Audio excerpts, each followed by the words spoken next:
Right, we are live. Hey guys, how's it going? Welcome back to the Kiwi Lads channel. The voice is already starting to cut out, and we've got two matches of the URC to come. But this one, the Bulls taking on the Dragons. Now, at this stage of the competition, this is the final round before the playoffs, and the Bulls cannot theoretically go anywhere other than second or third, the way that it currently sits. Well, in fact, if it was really unlucky for them, they could drop down to fourth, but currently it looks like the position they should be finishing is second. They are up against the Dragons, who are sitting in dead last, who've only won one game throughout this URC season, so this one should be pretty one-sided, but you just never know with this United Rugby Championship. In terms of the other matches we have seen, we saw Cardiff getting defeated in their matchup up against the Stormers, so that confirmed the Stormers as the number 5 spot. Currently, they can find themselves playing Glasgow or the Sharks in the quarterfinal, or maybe the Bulls at a really weird, stretched way if we see a couple massive upsets on the cards as well. But Cardiff now out, Benetton now also out. Lions will be playing the Ospreys, but neither of those sides can make it into the top 8. So the current state of the table, we've got our top 8 sides. It's just the question, who will we play and who? Looking through at the starting lineup for the Bulls, it is Jan Hendrik Wessels alongside Aka van der Merwe and Morne Smith as the front rowers, Kobus Visa and JF van Heeren in the locking duo, with Nabachaba as the number 6, Ruan Nokia at 7, and Cameron Honeycomb slotting in as the number 8. Zach Berger and Keegan Johannes will be the 19 combination. David Creel and Kanan Moody will be in the midfield. Sergio Peterson, Sebastian de Klerk, and Willy LaRue will be at number 15. So we saw the injury of Johan Goosen last week, and unfortunately, as we get closer to these playoff games, injuries can happen, and there might be a couple more players missing by the end of the next couple contests. In terms of this Dragons lineup, they put in a decent effort last week, although did really slow down in the second half up against the up against the Stormers. Got Carter and Davis as the locking duo. Wainwright, I don't know if we quite saw enough of him in the last outing, but Williams alongside Evans as the 19 combination. They have to somehow stay in this contest, keep that backline firing, but it's going to be very tough to do. Like I said, they are massive underdogs, the biggest of the round, I believe. They come in as a $31 underdog, which at the start of a game is absolutely insane. As you can see, the Bulls, you can't put money on them. Well, at least you shouldn't be able to. You can't make any back if they were to lose. So they're expected to go out here and really put in quite the statement victory. 45 points to 21. They were able to beat Cardiff in their last contest. The Dragons at halftime up against the Stormers didn't sit too badly, but at full time, there was the separation of 36. We have got there, I got extra money on the Dragons not scoring a single point, says Christopher there. And we have got there, good day all, says Arthur, and go the Bulls, says Marisha. And see, Hamish, I worked hard and believed in myself, and now I'm the number 1 purple pill, says Christopher. Yeah, I still don't know how the live chat thingy works in terms of the new update from YouTube. I don't know if it's based off individual live streams or whether it's in general. Like, let's say you get number 1 today, can you be number 1 next week if you've got those XP points? I don't know what it is, but 6 votes, Bulls sitting on 100%. Yeah, I'd be very surprised if anyone backs the Dragons, but some people love a massive upset. And honestly, like, maybe if you're the Dragons, you just go out there and throw everything into this contest. But then the last thing you want is to have a whole heap of injuries to deal with in the off-season. I feel like it's much easier just to accept the 50-point defeat, which could be on the cards. In this contest, we have it there. Give it horns, go the Bulls, do it for Cornell today, guys. Says Zakabula. Yeah, of course, the big news of the week is the passing of Cornell Hendricks. I'm sure they'll have some sort of nice moment before the game for him. I have money on the Bulls on a -24. Looking forward to a good game. Says JT.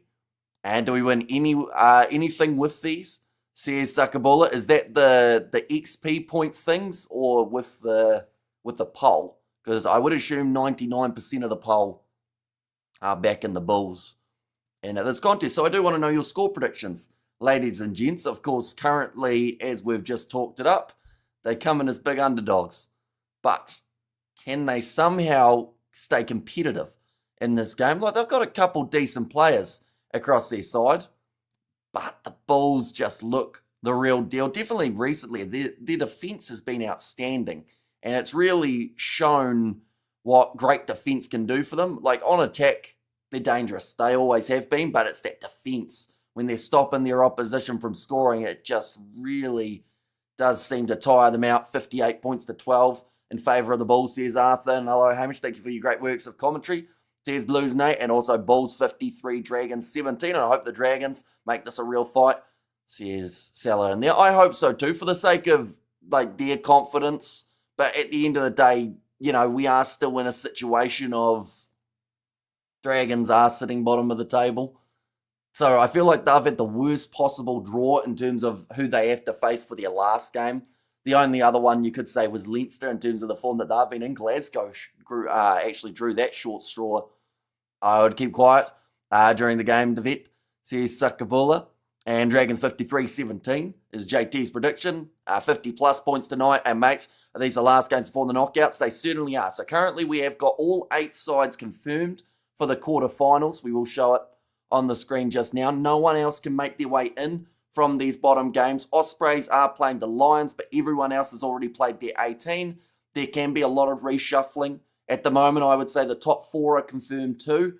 Scarlets, the question is, where will they finish? If they lose their game, they will still be 8th, and that would be a facing Leinster quarterfinal. If they win their game, they can move up to 6th, and then in that case, they would end up facing more than likely Glasgow or the Sharks.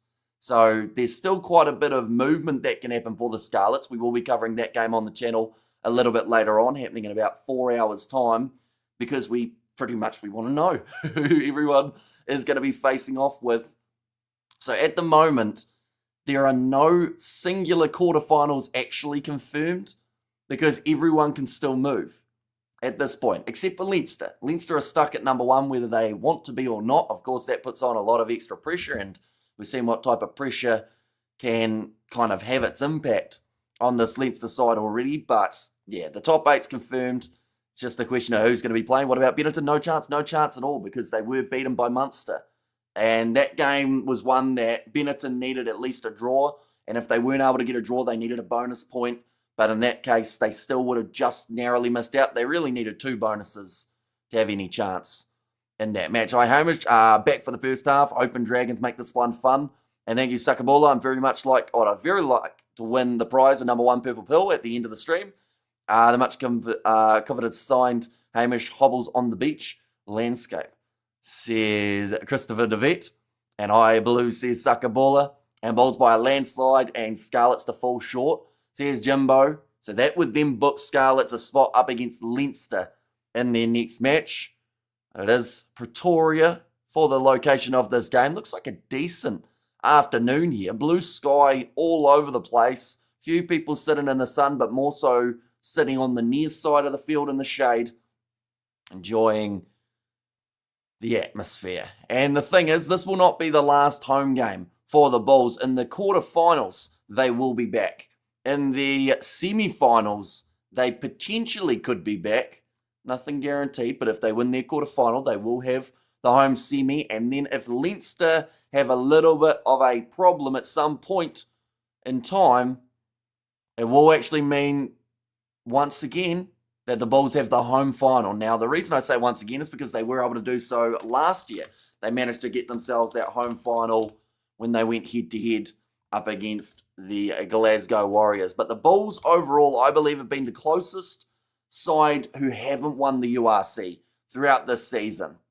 They are going down the tunnel at the moment. Here come the Dragons with the Sharks playing in the quarterfinal. They have potential of playing the Stormers, or more than likely, either the Scarlets or the team who are currently sitting in 6th, which at this point is Munster. So the Sharks, after their game up against the Scarlets, we will know who they are playing. They could actually end up playing the Scarlets again, believe it or not, the way that it sits. So, you know, it might be the case if they actually get to stay in South Africa for a couple extra weeks. They have got a big reef that they are bringing out onto the field. 2 rugby balls as well. We see Stravino Jacobs, also a picture of Cornell Hendricks. Of course, the big news of the week has rocked the rugby world. We have got the how long till international games. I haven't seen South Africans talk endlessly about how great they are. says, Cats, now you obviously haven't been looking hard enough. We had someone on the Super Rugby one mentioned about the 5th World Cup coming home to the South Africans, but I mean, the confidence is there. They've got a brilliant side. Rassie's put together another training squad that does look formidable, including a guy from the Varsity Cup who hasn't even touched an international rugby field, but Rassie doing Rassie things. International rugby about 2 months away. In fact, less than that, probably about a month and a half. We have there, sorry for bragging, but I picked the top 8 correct at the beginning of the season, says Studs Race. So you have done extremely well. Did you pick the exact order or just the top 8 sides? Out of curiosity. Honestly, you could say you picked them perfectly and I wouldn't remember. So I'd give you credit for that. And a Bulls slip slope of a game coming up, says One Pierre Bosch. Yeah, I'm expecting a lot of points being scored here. The Bulls, all they need from this game pretty much is 1 point and they will confirm their second spot no matter what. I would be very surprised if they score any less than 4 tries in this match. And I'd be even more surprised that if they somehow did lose the game, that it was more than the 7 separating them. The Bulls making their way onto the field now. This will be an emotionally charged game for them. And it's going to be interesting for this Bulls team because they have to find the fine line between playing hard and playing smart. And the reason I say that is because the last thing that you want is some sort of injury to pop up here just before the playoff games. Now, they will have 2 weeks, and we have got there, well, it happened an accident. As this the Hendricks who played 9 for the Sharks, if I'm not mistaken. You are mistaken in that case. It is Cornell Hendricks. He did play for the Bulls. And he was going to have a stint in France, but unfortunately it was actually a heart complication that meant that he wasn't able to play over there. Bulls gave him the chance, and yeah, it did seem like he had made a lot of progress in terms of recovery, but it was always a condition that was there. So, yeah, it is a massive shame for Cornell Hendricks. Probably got to play a lot more rugby than first anticipated, which I'm sure the man absolutely loved. But yeah, a round of applause going around the stadium for Cornell Hendricks. Billy LaRue, been a teammate with the man for a long time. Like I said, an emotionally charged game here for this Bulls side. We have got their yes Bulls rule, says Ben. We have got their go Bulls by 7+, says Brandon. Yeah, I hope you are doing extremely well. Yeah, I feel like this one, for the players, they are showing Billy LaRue. I think he's trying to stay out of the limelight at the moment. And Connacht versus Zebre should be interesting because finally Connacht has a chance, says Jonathan. Yeah, that's the thing. Like, Connacht, they've had a season of ups and downs. A lot of URC sides outside of that top 8 actually have because, you know, you have those games where they're looking like an outstanding unit and they look like they're going to go far. And then something happens and it just goes wrong. Like, the thing is, the Lions season, for instance. At the start, I thought that they were going to be the one who snuck into the top 8, unlike the last year where they just narrowly missed out. And I thought they were going to go out for the season and really, you know, put teams on notice. And then something just happened and they were just a little bit below that top 8 for a majority of the season and now sitting about 13th, 14th. On the standings. Definitely not as high as they would have liked to be at the end of this one. I think I got Sharks Bulls round the wrong way. And the Warriors in 4th, says Studs Race. And 65-0 for the Bulls, says Christopher, as the prediction. And how's your voice after Super Rugby games? Not too bad at the moment, if I'm being honest. Like, the vocal cords, the worst that it was throughout this weekend was actually after that very first Super Rugby game because I couldn't reach my drink bottle because I left it on the bench like an idiot. So that probably did more damage to the vocals than any of the other games that we've done. I'm looking forward to these two, though. First match of the day is just about to take place between the Bulls and the Dragons. We're going to get to see the Bulls really go out there and play an entertaining game of rugby. At least this is what I'm hoping. They come in as massive favourites. They might as well use that to their advantage and just try and absolutely put on a clinic here, find what works heading into the next games. The Dragons, to their credit, up against the Stormers, they defended well for the start of that match. Blues are out of the top 6. Well, I wasn't expecting that. Tell you what, watching that game, Blues versus Moana Pacifica, there was just a feeling like the Blues at every stage of that match were going to come back and win it. I'm glad that Moana did win because they thoroughly deserved that victory. 2 disallowed tries, bit of controversy there, a couple yellow cards, like they had to dig deeper than maybe they have throughout this whole season. But yeah, managing to get the victory. Good clearance from Zach Berger as this match has got underway. First play of the day.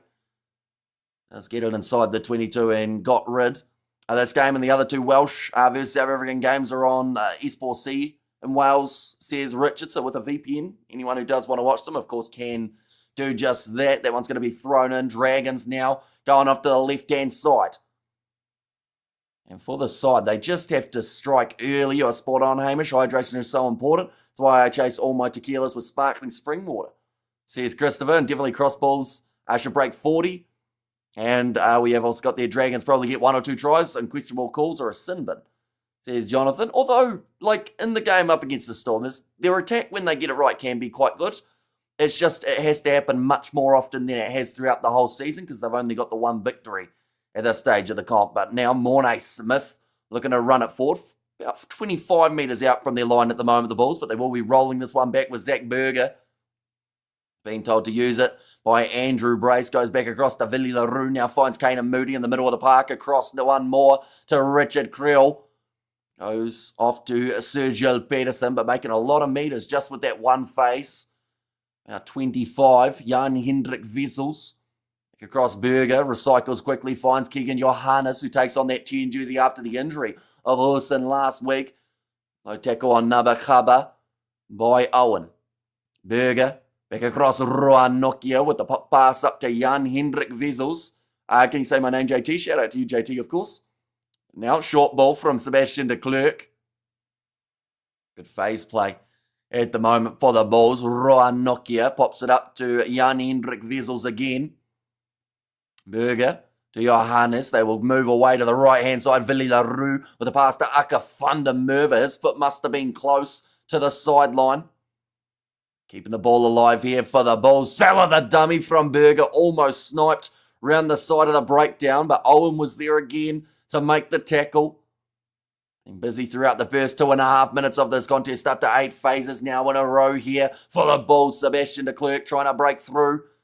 Their last-ditch defence at the moment from the Dragons is holding strong. Kanan Moody puts the grubber in behind. Sergio Peterson, plenty of pace, but it's going to be Honeycomb who gets there.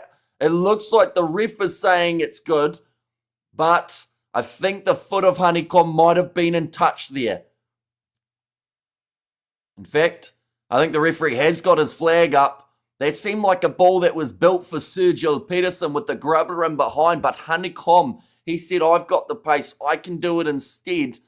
And it just seemed like that hesitation from Sergio Peterson, and this is where Honeycomb needed to pass, but instead got wrestled out. Brilliant defence there from Angus O'Brien.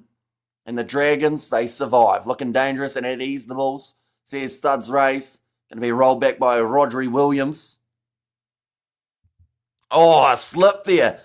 And that is not what you want, but fortunately for him, it is bounced back up into the hands of the Dragons. And there will be now a kicking opportunity for Williams 10 metres out from the line. Hamish, can you say my name too? But really, really slow. I'm worried you're going to get off on it, Christopher, so we'll do it at the normal pace for now. And we have there, Hamish, we will get more cricket vlogs, or are we never going to see one again? How much Women World Cup are you thinking of covering? With only 100 days to go, says Brandon. So, in terms of the cricket ones, I've got like 15 matches that are unedited on a hard drive. The reason that I stopped uploading them wasn't because I lost interest, but it was because on my PC, for some reason, my software now for editing doesn't allow me to edit them without the videos turning green. Which sounds really weird. Oh, nice pass to Sebastian de Klerk. Ball on the inside. And Richard Creel, or in fact, sorry, David this time, will score the try for the Bulls. The first of the match scored in that centre pairing. And it could be the first of many. Balking at the back of that Dragons ruck, says Studs Ray and I, Hamish, greetings from sunny Johannesburg, says Burning Lash. Welcome in. The 24th try for David Creel. It all came from that attacking play off the line out, just shifting it away to the right-hand side and the pop pass up and through he went. And then just a nice pop pass again from Willie LaRue. He's been heavily involved in what the Bulls have been doing recently. And go the Bulls, says Luke. And there as well, but 5 minutes into the contest, they have now taken the lead. First kick of the match will be coming for Keegan Johannes here. And a long, hard look at the posts. I love nothing more than to get this first kick over.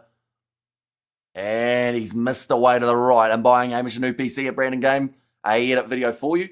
Says Blues Nate. But yeah, going back to that, it's pretty much the reason why. It's nothing against the cricket videos. I quite enjoyed filming them and whatnot. But yeah, the PC hates it. So I'd have to do it on the laptop. But I haven't got my software like up to the stage of being able to use it for anything more than short videos on my laptop, if that makes sense. And Bulls going backwards. Took them 4 minutes to score that try, says Eric. I mean, 4 minutes isn't too bad though, is it? Or at least that's what I tell myself in all aspects of life. 4 minutes is a very long time. Now, Johannes playing halfback will go away to the left-hand side off to Jan Hendrik Vessels. And crikey, it's not often you see a missed tackle on someone who's standing still. Says Studs Race. Now rolling this one back, Zach Berger. They are inside of the 22, so they will be able to clear this one. Who's kicking for the Poles? Keegan Johannes as the man who has got the kicking responsibilities of today. Zach Berger, good bit of work from him to be able to get this ball into touch. Are they turned green? At not normal? No, it's not. It's not supposed to happen, but I think it's something to do with the oldness of my editing software and the GoPro footage, the size of it. It just does something to it that makes it all green and weird. And Bulls are going to run up a big score in memory of Cornell. Says Burning Lash. And yeah, it will be an emotionally fueled game for them. A good tackle from Cameron Hanekom, and the early penalty in the breakdown goes the way of the Bulls. Dragons leaving their feet, but Nabahaba put the pressure on straight away to be able to earn that penalty. Like they've said, back at it like he never left. He's had a little way away, Nabahaba, but it is great to have him back in the starting lineup. Now, I think that this is one of those ones that in a normal scenario up against a side that, you know, you might be a little bit nervous that they're going to beat you, you would go for 3 points here. But once again, the Bulls are going to go for the corner. They're going to just keep on running up the scoreboard and try and really show what they can do.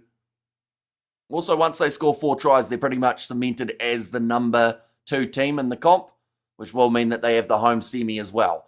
Now, David Krill, and the ball up, 20 metres out from the line of the Dragons. Zach Berger goes back across to Cameron Hanekom.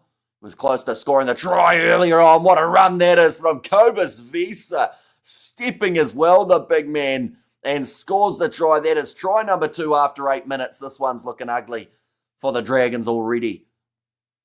A lot of high fives going around from the reserves as Huston's injury long term. I haven't actually heard an update in terms of how long the man's going to be out for, but it'd be a bit of a concern if it was a long period of time. Like Huston, don't get me wrong, he gets a lot of stick for sometimes the way that he attacks and sometimes the decision that he makes, but his kicking is something that can really help the Bulls towards this URC title. Is this going to trend towards 100?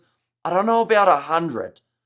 Like, I want to say at some point there's going to be a bit of fight back from the Dragons, but I definitely think over 60 and maybe even 70 could be on the cards here. It could be an absolute nightmare for the Dragons, and perhaps they'll just want to go home. At the end of the day, they've had to stay there for a little bit longer. Some of the Welsh sides haven't had the best run in South Africa. In fact, the only one who managed to get themselves a win last week was actually Scarlets. They go into their game up against the Sharks. Speaking of which, Eben Etzebeth is back for the Sharks after 1 week since looking like he had like a season-ending knee injury. The man is just made of granite. Or at least it seems that way, but he will be in action not too far away. Now, big run forward from Aka van der Merwe. Gets the offload to Jan Hendrik Vessels. Zach Berger, that's going to be another penalty. The moment, the pace that these sides are scoring it reminds me of that under-20s game between New Zealand and South Africa. That was an absolutely outstanding game from the youngsters.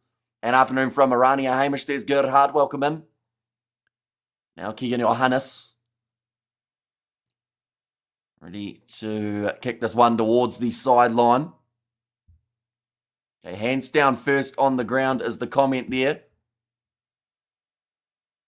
And Bulls should take off Nokia, Honeycomb, Moody, and Villy after the first half, cannot afford any injuries. I think that's a good tactic. Jake White, I would like to think he'd also be on the same page. Because the last thing that you want, definitely after losing Johan Goosen, if Willie LaRue goes down with an injury, you've lost two of your playmakers in the back line. If you lose Roa Nokia, you've lost your main guy at line-out time. Honeycomb, you've lost your Jackler. Like, there are so many key players in this Bulls side in terms of what could help them get this title. And you just can't afford to lose that. So, yeah, I agree. I think that they have to make those changes early. Of course, it's about giving those guys a bit of game time too. Bulls taking a top-notch fly half, says Gerhard. Well, Keegan Johannes, of course, this is a hard game to judge off because of the Dragons being ranked down the bottom, but Johannes, he hasn't done terribly so far. Definitely across that last game as well, up against Cardiff, when we saw the injury of Johan Goosen. Now Zach Berger, 40 metres out from the line here. David Creel, pop pass up to Cameron Honeycomb. Passes on the outside. Nokia just knocks it on. I think Honeycomb waited half a second too long to get that pass away, and then by then, it was behind his teammate. I've got the afternoon Hamish and Rugby Rockers tuning in. And don't forget, they've hardly played so many weeks off due to Champions and Challenge Cups. Says Studs Race.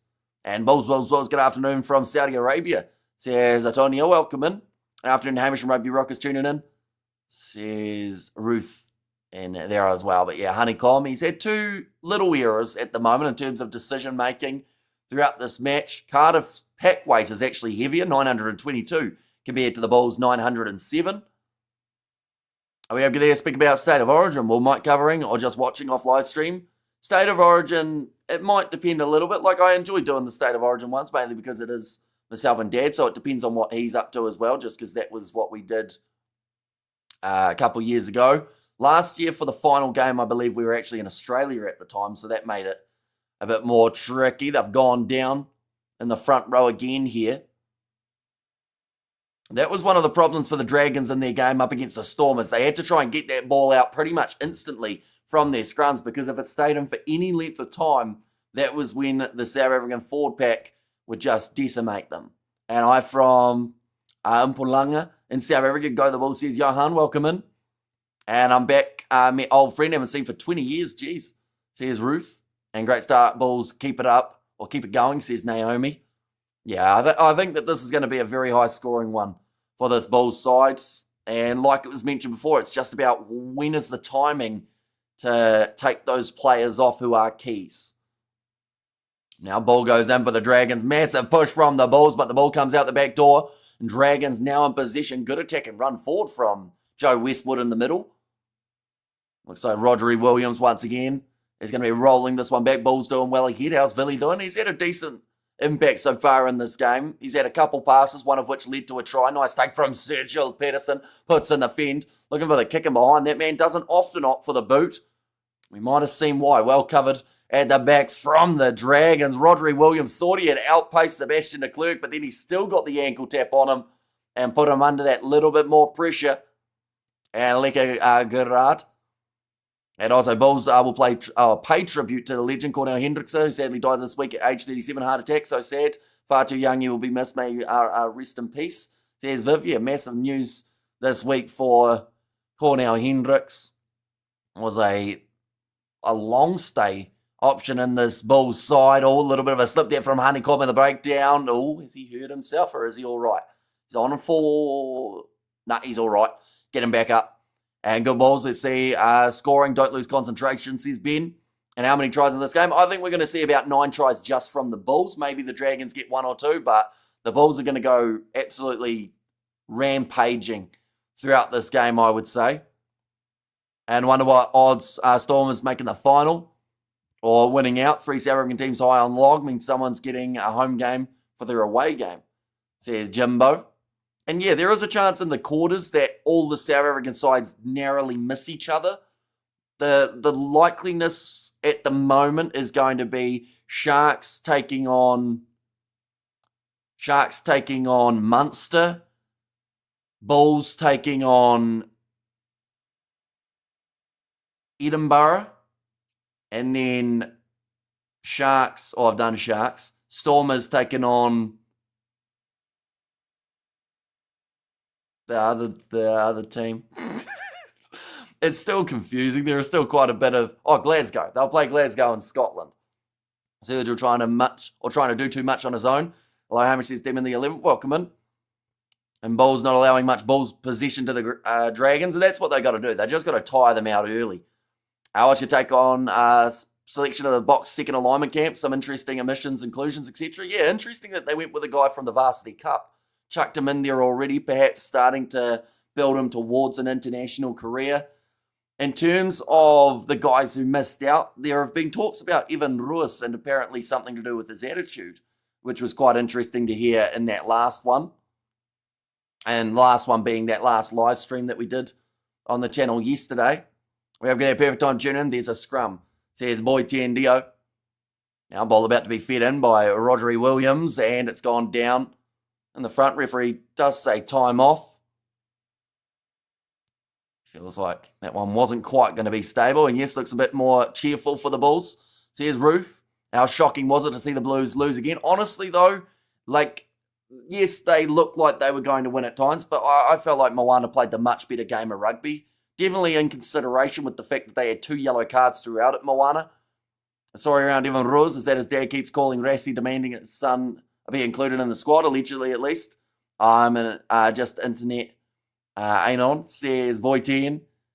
Yeah, I mean, that's not going to go down well for any coach.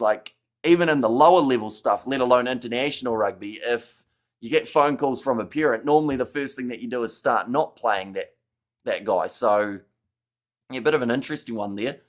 Who do you support, by the way? I don't really have a team, if I'm being honest. We've covered that much international rugby as well as these type of competitions, URC, Super Rugby, Champions Cup, that I kind of just go down the middle, and that seems to work.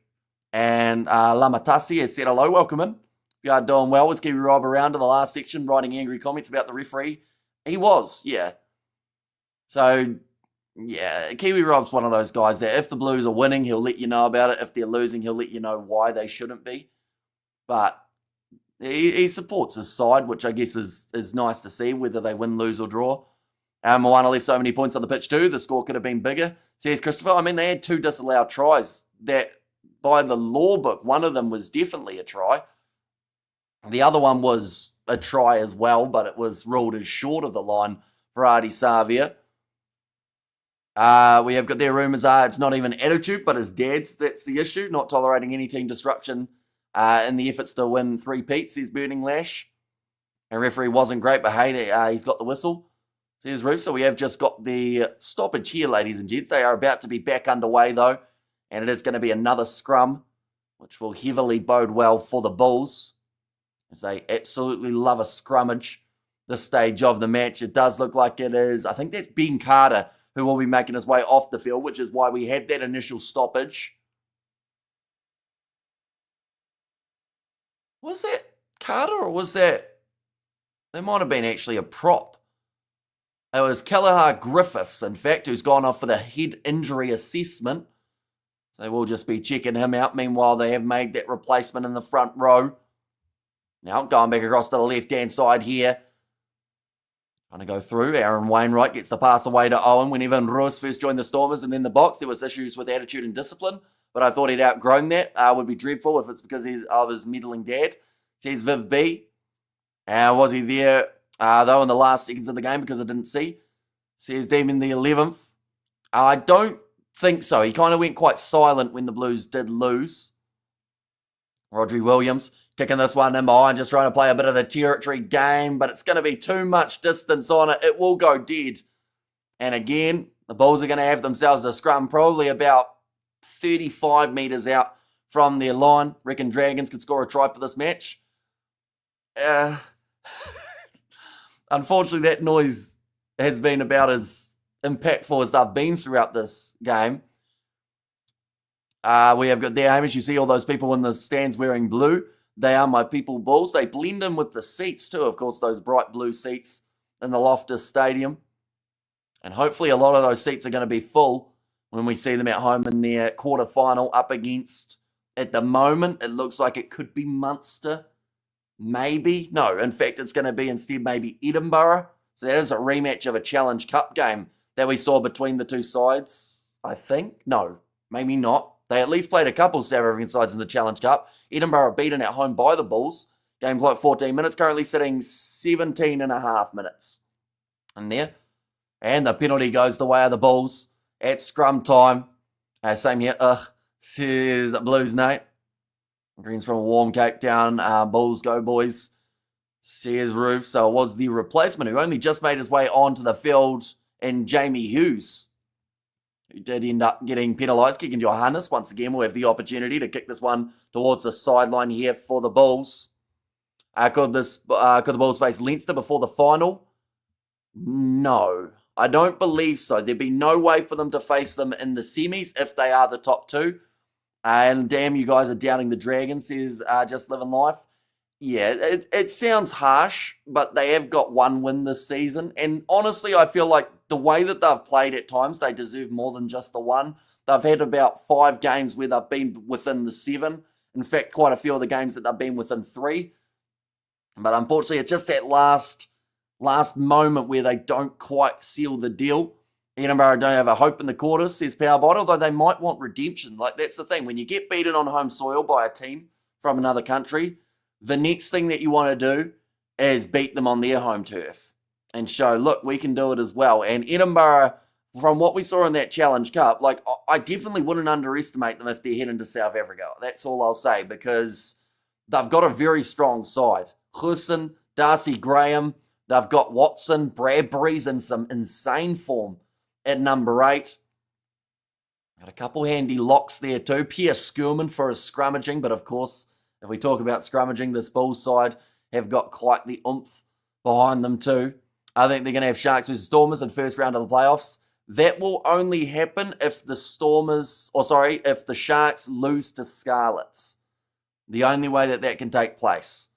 So that would be a bit of a rough one for the Sharks. Although, don't get me wrong, the Scarlets are playing pretty decently. They beat the Lions last week. Roos talented like many other South African Lucies, but no player for the Box. Don't know why all the tantrums come mostly from the Cape. Says Eric. So far, we've seen 4 penalties conceded against the Dragons in this match. Our Bulls going to the final. Question is, who against? Says Burning Lash. That is the question. If it's Leinster, then it will be in Ireland. If it's anyone else, the Bulls will have the home field advantage like they did last year. Getting ready to put this ball in here for Zach Berger. They're in good position on the field, about 20 metres out from the line, which is also about the amount of time that has passed in this first half. Ball goes in, big scrum again. Andrew Brace, he actually decided against going for an advantage there. I feel like that might have been a bit of a mercy one for this Dragons side. That was in through the side, though, for the Dragons. So and it's going to be offside against the Dragons. Okay, the back line came up to the hindmost foot a little bit early, they said. Edinburgh don't have a strong enough midfield. Halfback pairing or front 5. Javier Sebastian are not going to frighten the Bulls, says Power Bite. I mean, I haven't minded their midfield. Like, Matt Curry, bit underrated, I would say, in a lot of people's eyes. But once again, like, the Bulls will come in as favourites. There's no denying that. But I just don't think, and I think Jake White will feel the exact same way, they can't underestimate anyone in playoff rugby, because sometimes that's when sides manage to find that extra gear that you didn't know they had. Who was the Bulls coach? It is Jake White, who is in charge of this side. A man who has been it's an interesting one, because when he plays well, or at least when his side plays well, people say to keep him. When they play badly, they say to sack him. When he decided to go with a makeshift team in the Champions Cup, people said to sack him. When he was winning games in the Challenge Cup, people said to keep him. Then they lost the Challenge Cup. People said to sack him. Then they're winning games here. People said to keep him. The man drinks a lot of water during games, about 3 or 4 bottles on the table each and every week. That's a budget issue. But, like, yeah, it just seems to be, he's a very much so, he's either people's champion or he's people's worst enemy. And besides the Bulls being a top outfit, I suppose, there will be that extra mojo in honour of Cornell also. Says Roger, and here comes a try, says Burning Lash, here 10 metres out from the line at the moment for the Bulls. Zach Berger goes across to the right-hand side, Jan Hendrik Vessels. Sit to about 5 out. Back away to the right-hand side. Villy LaRue with once again another magic touch. Shovels it on to Sebastian de Klerk. And they'll get their third try of the contest now. Oh, they look like a little bit of a limp there for Sebastian de Klerk. Not what you want for one of your star players. Hello all, says Bands and Blades. Welcome in. Try time ball, says Suckabulla. 60-0 coming, says Sean. Oh, so you're not even giving the Dragons any form of points. And this one, you're looking fantastic again. LaRue, what a general. And LaRue has missed a try assist. See, he's another guy that gets stick. Like, it was only a couple of weeks ago that people were trying to say that he made an awful decision by putting the ball into touch rather than going for the extra chance of 1 point to take away from Glasgow. But it's all worked out for the Bulls. They've got themselves the 2 big wins, as they were expected to do. And Glasgow aren't even going to get near them in terms of the top 2. Now Keegan Johannes to line up this kick. And this time he's got it over. So that will make the score now 19 points to 0. And mark that name, Seb de Klerk will go on and play some great rugby still, says Gerhard. And it was a great week of Super Rugby. How good was Artie? Yeah, he's been phenomenal throughout the last little while. Obviously, I want the Bulls to win. Well, Welsh Rugby is in such a sorry state at the moment. This is like the Dragons to fight for pride, says Robert. Yeah, although the Dragons probably aren't the Welsh side to do it. You know, when you look at their season that they've had so far, we can put up the overall table. You know, they're sitting with a points differential of minus 262. The Scarlets, they're at least in the positive in terms of their points differential. Osprey's the same, or almost anyway, minus 16. So I think those two have the best chances of at least putting in a bit of a fight for this weekend. We didn't see too much from Cardiff either, although to be fair, they really tried hard with what they had in that game up against the Stormers. But missing out in the end, while the South African commentator laughed at them for conceding the late 3 points. Seems to be one of the main talking points about that game. Quite a few people angry about it. And Dunky says, I'm Sigma Lingo. And I had another injury, says Pads Blaze. Does that mean you came back too early from your last one then? If you've picked up another injury? And now, ready to kick this one off, it will be Angus O'Brien. Currently score sitting 19 points to 0. Dragons completely out of this game just for now. You're a braver man than me. I can't bet on my team. And anyone know how old Visa is? Cobus Visa. I'll have a quick look. I don't think he's that old though. Like my guess will be about 26, 27. He's 27, 2nd of June. So almost 28 in fact. 116 kgs. They've got him built in. He's the hottest player in the URC now, him and Moody. Says Jimbo. I can see that you have a trained eye as far as talent goes. Ruth says Gerhard, Zach Berger. Had a decent start to this contest. The 9-10 combination for the Bulls will be so crucial as this season wears on. Of course, 3 more games is all you have to win if you're any of these sides that are making it through to the top 8, and you will be URC champions. It comes with quite the prestigious title. We have seen 3 different countries win the URC since its inauguration. We saw the Stormers the first year, Munster the second, and then Glasgow. So no Munster. No Welsh team, I should say, or Italian team. They are the 2 nations that are yet to take it home.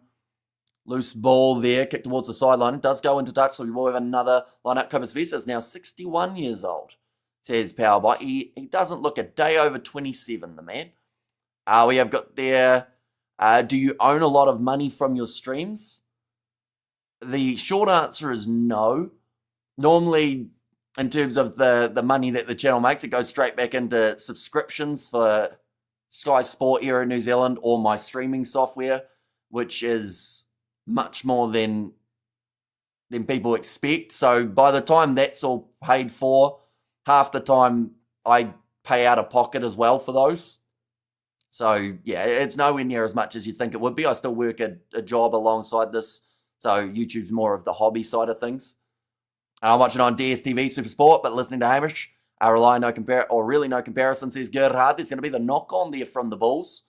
The Dragons will have themselves a scrum about 38 metres out. makes his real money on OnlyFans. That is just not true at all, is it? I think Cardiff were a bit unlucky. They just had a dip mid-season at home, says Fleshin. And yeah, it just shows how crucial some of those middle games can be for the outcome of a season. If you're not quite getting those victories, can be absolutely brutal. I may have torn something in my middle finger, or something at back of finger, says Bedza. And the other Cobus Visa. So there's more than one Cobus Visa, by the sounds of it. But this Cobus Visa is now injured. So unfortunately, looks like his knee might be playing up there. And the Bulls will win with 36-24, says Johannes. Honestly, that's a really, a generous scoreline in some regards towards the Dragons. I'm sure, Dragon supporters would now really like you, Johannes, because a lot of people are picking 60 plus for the Bulls in this contest. Hamish is a real talent at commentating, and I keep saying that Sky New Zealand need to look at him. At the moment, we have idiots like Sean Maloney commentating. What languages can you speak? I can speak English, that's my main one.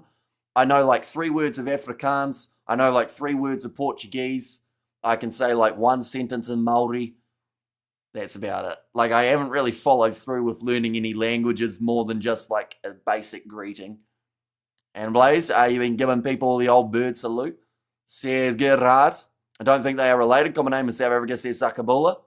And why do you think leads to keep losing in finals? Says Demon the 11th. I think that the last final that they lost in was purely a selection blunder. It made no sense whatsoever not to pick Geordie Barrett. And that's not just me from a Kiwi's perspective. The man had so many man-of-the-match performances throughout the URC and Champions Cup. And then in the biggest game for Leinster, they decided not to play him. And they lost by a narrow margin. That's a nice backline here for the Dragons as they look to get something going. Great attack and run up the middle. And they will be 10 metres out from the try line with Angus O'Brien. Manages to find the offload up. Rodri Williams fires it out wide. Can the Dragons get themselves the ball? Naba Khaba almost managed to get the steal, but the Dragons were back on it for half a second before the Bulls all but got the steal for J.F. Van Heeren. And old Cobus Visa did play for the Springboks at lock. He played for the Lions, says Johan. And now 27 and a half minutes gone in this contest. And the Dragons, that was their first good chance. But they have got the penalty advantage, so they will go back for it. If any parent named their kid Cobus Visa, then they named him after the 61-year-old Cobus Visa, says Power Bite. Although we did learn that Harry Potter was not named after Harry Potter. But yeah, I mean, the likes of Duplessis Karefi, he was named after Duplessis from the South African side of things because his dad played alongside him, or against him, I think it was actually. He played against him. And Bulls are the best club in the league, says Jason Bock. As if I would speak South Afrikaans, you would understand. Depends on what you say. The worst, or the sad thing about it is I actually, know more when people are writing abusive comments because I'm so used to them. So, if you put any, swear words in Afrikaans, I actually know them better than just regular sentences, which is, it sounds quite sad, doesn't it? But it is the reality. Looks like Kirsten's going to make his way on, and I think that is for Cobus Vesa, who's going to be replaced. Do you think Moana will play in the finals? It's going to be tough. The games that they've got remaining, they still have to do quite a bit. They've got the game up against the Chiefs and up against the Highlanders, which neither of them will be an easy feat. Everyone says Lilia B. And the Bulls will win, says Julia Moses. It's not impossible that an Afrikaner accidentally names his kid after an iconic Bok World Cup winner. That was deliberate, says a Power Bite. And Baya Dunky is the only Afrikaans I know, says Studs Race. And we have got their spot on Power Bite. My kid's name is Habana Peter Steph Matfield. Now going to be a scrum feed here for the Dragons. 5 metres out from the line. What's happening? Scoreboard broke more tries. 1 moment. We'll shake the mouse. Let's see whether or not it's going to behave itself. There we go. And I've shouted Bulls taking the URC since their pack tightened up. Their scrum by a long way, and they get themselves the penalty against the feed there. And that is once again a tough one for the Dragons. They opted for the scrum rather than going for the line out. And it's hurt them again. Chris Coleman, the man penalised. The Bulls win Super Rugby 3 times, says Jason Bock. which is almost how many finals of the URC they have been in. Were they in the final up against Munster? No. I think there was someone else in that Munster final. I know they were in the inaugural final. United Rugby Championship 2024 final. In fact, it would have been the 2023 final between Munster and, the Stormers, who were trying to defend their title. So at the moment, just looking at that, we have seen, yes, we've seen a South African side win at home in terms of the Stormers, but so far we have seen 3 South African sides in 3 finals of the URC lose. Which is that's quite a stat, but of course that is still early on, so that can change quite a bit. Just making it through to the final is something that a lot of sides don't really do. 5 handling errors from the Bulls in this game compared to the 0 that we've seen from the Dragons, although they just haven't been able to make the most of it. Very nice, says William Moses, and Wilco not in the team. Says Gerhard, hello Hamish, some of these games are too one-sided. URC will make a plan, possibly 2 English sides, says Sean Gunter. And do you think the rugby player Harry Potter gets a lot of DMs saying he's a wizard, Harry? Probably. We've even said a couple puns along the way saying that it was a magical run and whatnot. But, yeah, you'd assume that he's very sick of it by now. Unless he likes it. Maybe he's a fan of the Harry Potter films. And we have got there, just sent some South Africans to the struggling URC side, says Boyd 10 and Bulls 45-0, says Patrick.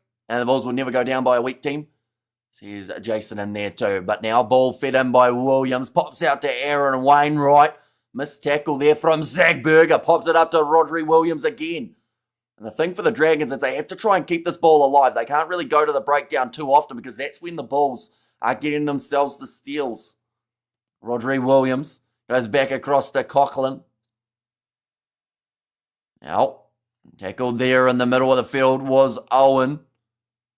Back across to the right-hand side, finds Coleman. And Lilia, just joking, good to see you here. A-team playing a bit later, says Sakabula. Harry Potter scored a try against the Chiefs that no one saw. Sounds magical, and once again in the breakdown, the Bulls get themselves another turnover penalty. This is the equivalent of, when you play like a rugby video game and you pick a 95 rated side to go up against about a 30. That's what it feels like in the breakdowns at the moment. It just seems like we're only one play away from a turnover, and it is rough for the Dragons because honestly, they've had a couple decent runs in this game, but every third breakdown, the Bulls are getting the steal. And yeah, Jan-Hendrik Wessels just jumps straight on that ball and does get the penalty. I need sleep. I got to wake up in a bit for golf tomorrow, so I can dodge the rain in the afternoon. So hopefully golf does go all right for you. Hopefully your finger doesn't affect you too much in terms of your swing. Now, Akafunda Merva. Last 5 penalties conceded have all been against the Dragons, but the last 5 handling errors have all been against the Bulls, which is a bit of an interesting one. The referee got in the way of that. So they will now go back. And will be the scrum feed for the Bulls. And Vesa, most improved player this year, says Eric. Oh. I mean, to be fair, it was going to be a forward pass from Nabakaba.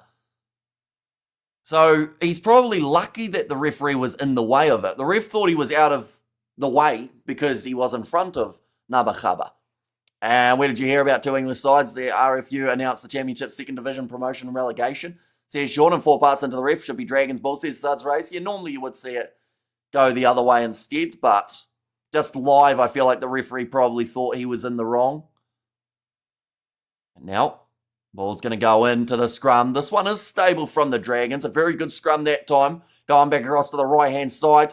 David Krill goes to Willy LaRue. Already has 2 assists throughout this match. Sebastian de Klerk trying to cut his way through. Zach Berger goes short side with the pick and go. And almost going to be another steal. This time it is for the Dragons, though. And the penalty does go their way. Yep, always support the South African teams, even the Lions, says Sakabula. We'll call my kid Brian Habana. Hope he catches even 1% of Habana's speed. Says Boyd 10. And they say sore finger, hard to pick your nose. That's why they give you 10 fingers, isn't it? Now, Dragons ready to put this one towards the sideline. And they do get it into touch. It'll be about 30 metres out from the line. This past 5 minutes has been better from the Dragons. Bulls buttoned off. They have been more competitive, the Dragons. I've noticed that as well. But it's whether or not they can turn it into something, isn't it? Because they are looking decent on attack. But once again, the Bulls just get in those breakdowns and they rip it away from them and just kill any sort of momentum that the Dragons try and create. Now, going off to the right-hand side, looking for the offload there. Rodri Williams pops it in. And now another penalty to the Bulls. 2 breakdowns is all it took that time. One, first of all, that they were able to hit up where the Bulls didn't contest. Then the Bulls get in there and they win it with Cameron Honeycomb. This is just ugly in terms of, for the Dragons. It's been beautiful stuff from the Bulls, being able to get the steal anytime that they want it. And Bulls turn over at will. Going to be a long day for the Dragons, says Burning Lash. Exactly right. If altitude is a factor, the Bulls going to run right in the second half, says Sakabula. But yeah, the Dragons can't put 3 phases together without the Bulls getting a penalty. And this time it's Cameron Honeycomb who went in and just waited for the perfect time. Dragons line out at least seems solid enough, says Gerhard. Yeah, they haven't done too badly line out time-wise. The Bulls now throwing it in again. Seems like at the moment the Bulls in like the last 10 minutes or so have gone into kind of cruise control mode. They haven't looked hugely aggressive. They've just kind of chilled. They've got 3 tries. Zach Berger with the inside ball to David Krill. Maybe this is where we see them ramp it up. Akafana Merva goes off to Ruan Nokia, who gave the ball straight back into the hands of the Dragons. And they're going to cause it to be a rolling maul here again, the Bulls. They're just being physical. They're outplaying them. They're outpowering them. They're outspeeding them, or outpacing them, as you'd call it. The Dragons always compete. They just don't have any belief once they go behind, says Fleshin. Yeah, the turnover coming. David Creel just locking himself over the ball or into the maul and just didn't let go. Seems a better crowd here. Now then, this morning's lot, says Bruce. And any here in Pretoria? It is hot there, says Sakabula. Currently ranked 73 on the URC rankings. I'd assume he'll climb up a little bit. DSTV don't update their score of the games, says Julian Moses. Yeah, currently it is sitting 37 minutes through, 19-0, the lead here for the Bulls.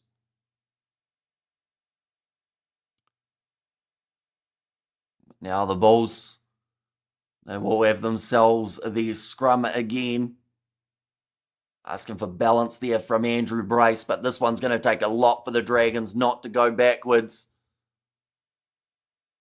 And Moody Mate in Pretoria is roughly mild, 20 degrees Celsius, not too hot. Says Killshot Gamer, Nokia, another free kick. Still learning the flank roll, that pass wasn't on. Says Burning Lash, goes across now to David Creel, who's already scored himself 1 try in this contest. That ball's going to be dropped by the Bulls. That is one thing that has stopped them from being able to score recently, is their handling. They've dropped the ball, I believe, 7 times in this first 37 minutes. Moody more effective.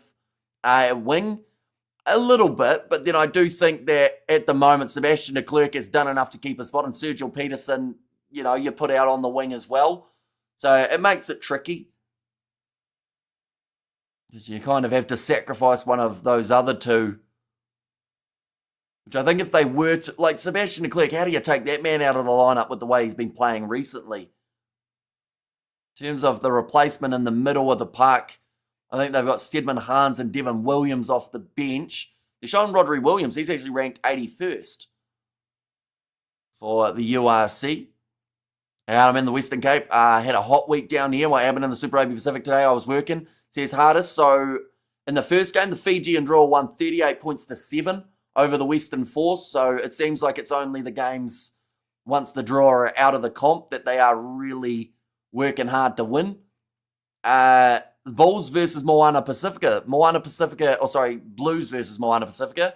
Moana Pacifica won 27 points to 21 in the end. A massive win. Artie Savia was absolutely everywhere in that game. Moana Pacifica had 2 yellow cards. Another penalty to the Bulls in the breakdown. I think that was 2 phases again, maybe 3 if they're lucky. But Nabakaba locks himself over the ball. But yeah, 2 yellow cards for Moana Pacifica, 2 disallowed tries, and they still just narrowly managed to sneak past that Blues team. That's a great kick. We'll be 5 metres out from the line now. The line out here for the Bulls. And that one's against Chris Coleman for not releasing. In fact, no, it was the lock that time. Ben Carter. Does it ever stop raining in Cape Town, says Boy 10? Every once in a while, it seems like it does. Dragons can't put together any phases against this Bulls pack, says Boy 10. Yeah, they can't find a rhythm.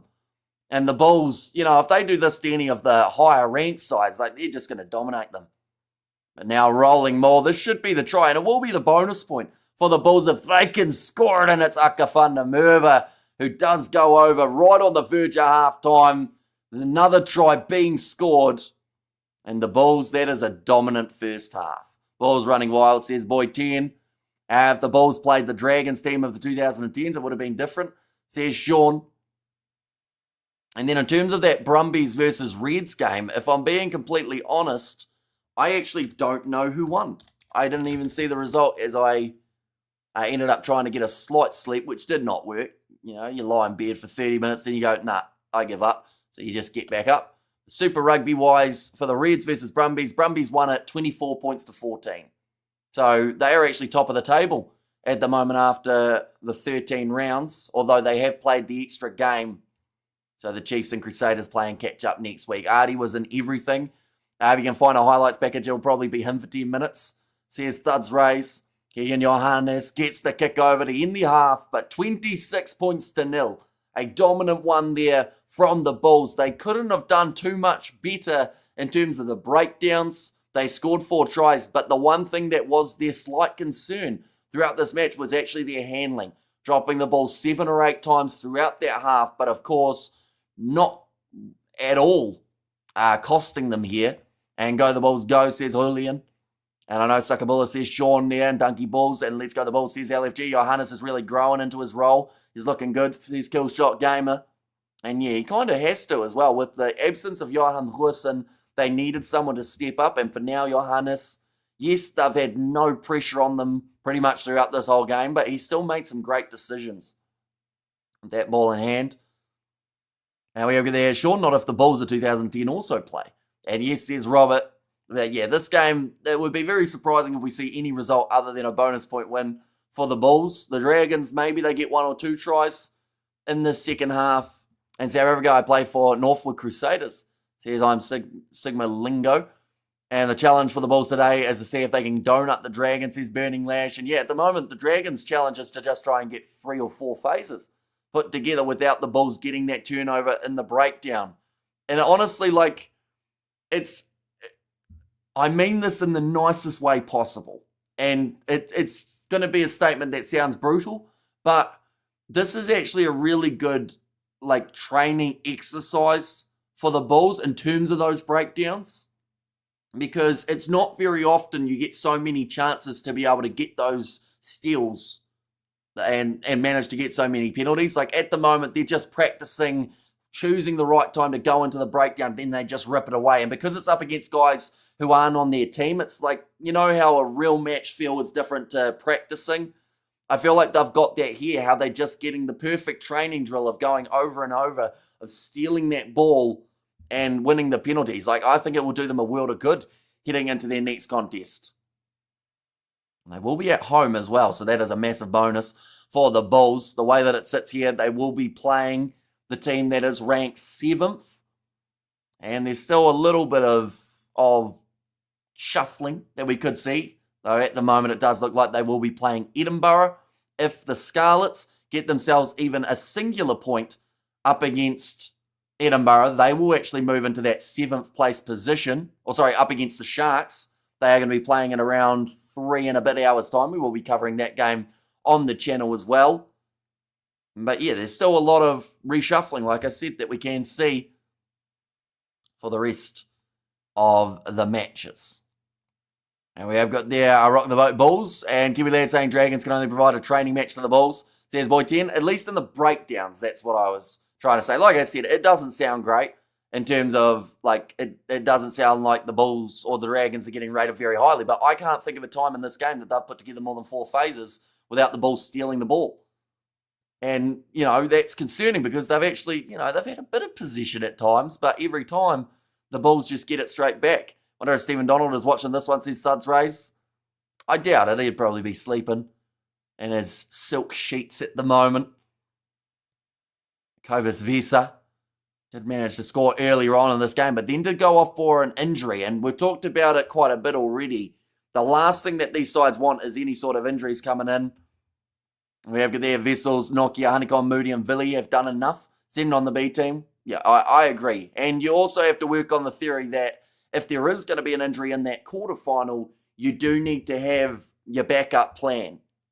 And that's where these guys who are getting minutes as the guys off the bench here could actually really benefit. These are the guys that they have got available. Robela, Martin Zema, and Klopper as the front row replacements for the Bulls. Kirsten and Kutsia in their 19 and 20 jerseys. Then Van der Linde at 21, Stedman Hans at 22, and Devin Williams as the number 23. For the Dragons, they have got Hughes, who already made a little bit of a brief appearance earlier on, and that was down to the HIA.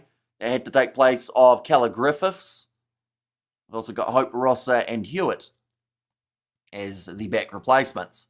What was the score at halftime between Stormers and the Dragons? Score at halftime, I haven't got on me, but I can get it. I think it was actually a little bit closer, though. I think the Dragons had one try, maybe, and they had limited the Stormers a little bit more. You take off the key players. Can't wait for Kurtley Ardenser to get back, says Sakabula. I think the Dragons should merge with another Welsh side, says Sean. So in terms of last week, score at halftime between the Stormers and the Dragons was 14-0 for the Stormers. So I think, oh no, Dragons scored in the 43rd minute I see there for Aaron Wainwright. That's why I thought that they may have had one at halftime, but it was just after. Roger, I think over eagerness, lovely day for rugby and PTA. And also I think the Dragons should merge, and also the Bulls should score 4 more tries in the last 20 minutes.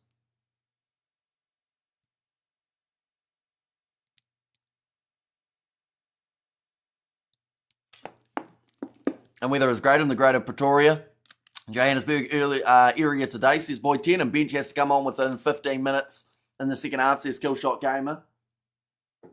So I guess once again we'll show the bench and we'll talk about who's going off. So for me, in terms of the guys that they've got available, I think that backline wise, you get Stedman Hans on there probably for Moody. Devin Williams you bring on for Villy LaRue.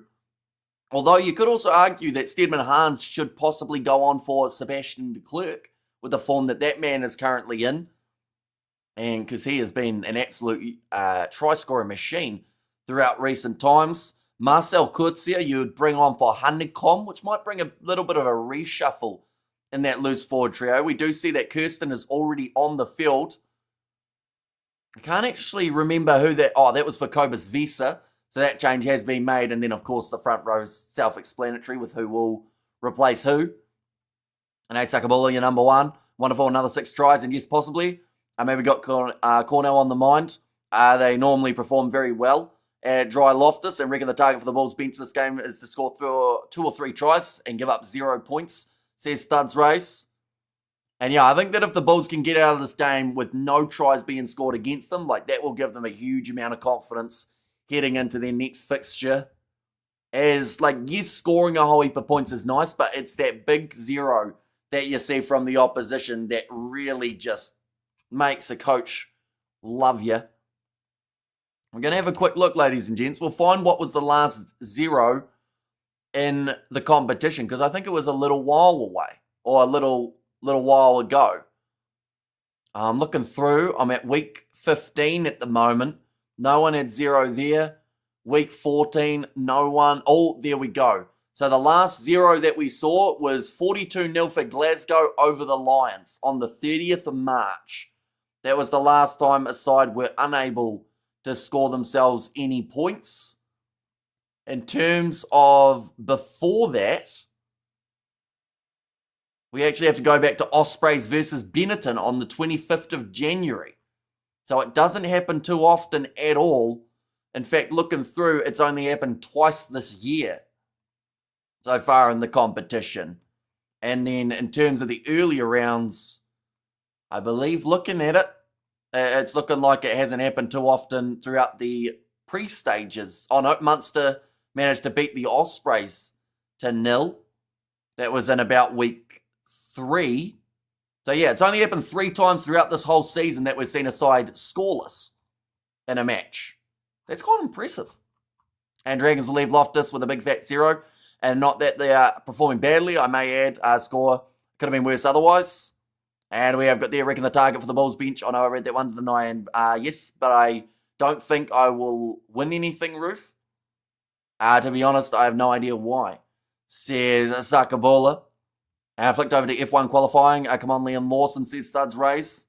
22 degrees in Douglas Island. Says Patrick, so an absolute belter of a day, by the sounds of it. And we have got there, Bulls have the same problem as the Lucy's as the Stormers. I have at 10 options, too many options to choose from. Can you accommodate them all in the match 23? Marco, MC, and Chaba, all great 6 options. Yeah, it makes it difficult, doesn't it? And sometimes, you know, the injuries do heavily impact who gets selected. But in this case, you know, when they're all match fit, it makes it so difficult to squeeze them all in to the side.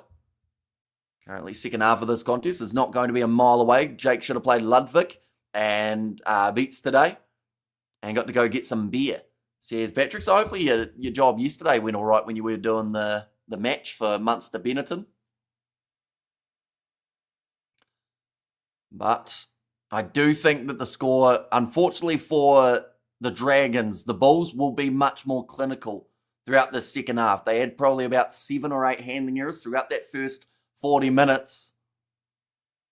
Dragons, not UD, says LFG, and also maybe Pizza to be back in a minute. And Patrick, always a good idea, says Gerhard. And Bulls have had a bit of a habit of letting in late tries. Hope not today, says Sakabola. Yeah, it did happen last week as well, up against Cardiff. Having the week prior up against Glasgow, or a couple weeks ago when they did end up playing them. Just one of those ones that they definitely want to take out of their game, because if they're close in a playoff match, you know, the last thing that you want is to have some sort of moment where you let it slip and let it side back into a contest. Dragons not used to the hot Pretoria heat, says LFG. And we have got there, come on the Dragons, 1 try, says Blues native, cheers Gerhard. Says Patrick there as well. But do let me know, ladies and gents, who do you think will be the first try scorer of the second half? For me, I feel like Sebastian de Klerk's got to be a decent chance. 2 rounds left in the URC, so this is the last regular season round. And then quarterfinals in 2 weeks' time, semi-finals the week after, and then the final the week after that, I believe. So not too long left of this URC competition. So theoretically for the sides now, once this round is over, you need 3 wins and you're champions. I liking that final aim, says Sakabola. Exactly. Over there, Moody, says Studs Ray. In terms of player to take off, or in terms of who you think will score? I assume you're saying who will score, and yeah, probably got a decent chance. And come on, Drags, says a flesh and 1 round left. Says Gerhard, I assume you're talking this round as the one that is remaining, because after this one, all the quarterfinals will be confirmed. And cheers, Hamish, appreciate it, says Blues Nate. And there as well. And Bulls will score again, says Sean. I'd be disappointed if they only scored once. I think that they will score again more than 5 times in this half of rugby. If the Dragons can't find a way of keeping that ball for more than 1 breakdown, could be an extremely long day at the office. Going to be kicked off now by the Bulls. Down towards the 22 of the Dragons, and Rodri Williams will look to find touch with it, and has done just that. Aka will score, then Krill, then Moody, says Sakabola. Are you going to do a live broadcast for the Zebra game? We are not, no. The next game that we are doing will be Sharks versus Scarlets. That is kicking off in 3 hours, 25 minutes. That's actually quite a long break in between the matches, but the next one will be starting at 5:20. There's a second ball on the field, so they do have to just get rid of that one. And come on, the Bulls, keep that score sheet clean. And the Bulls will score again, and cheers, Patrick, says Gerhard. Now, Aka van der Merwe, ready to throw this ball in for the Bulls. Kirsten wins the line out. One of the few changes that have been made here. Big shot coming in on David Krill. Good spot tackle, and the Dragons win themselves the penalty and the breakdown. That is fantastic work. It was a big shot coming in from Lloyd Evans. Just completely committed to that shot. And it's nice to see from the Dragons that even though the scoreboard is definitely not in their favour, they're still fighting a little bit, trying to find that bit of grit. Oh, that kick is going to be into touch. Very close to going dead, so I believe this will be a 5-metre line out now. We see it there, just rushes up and puts in the hit on David Creel. Now the Dragons, they will have themselves the line out from inside of the opposition 22.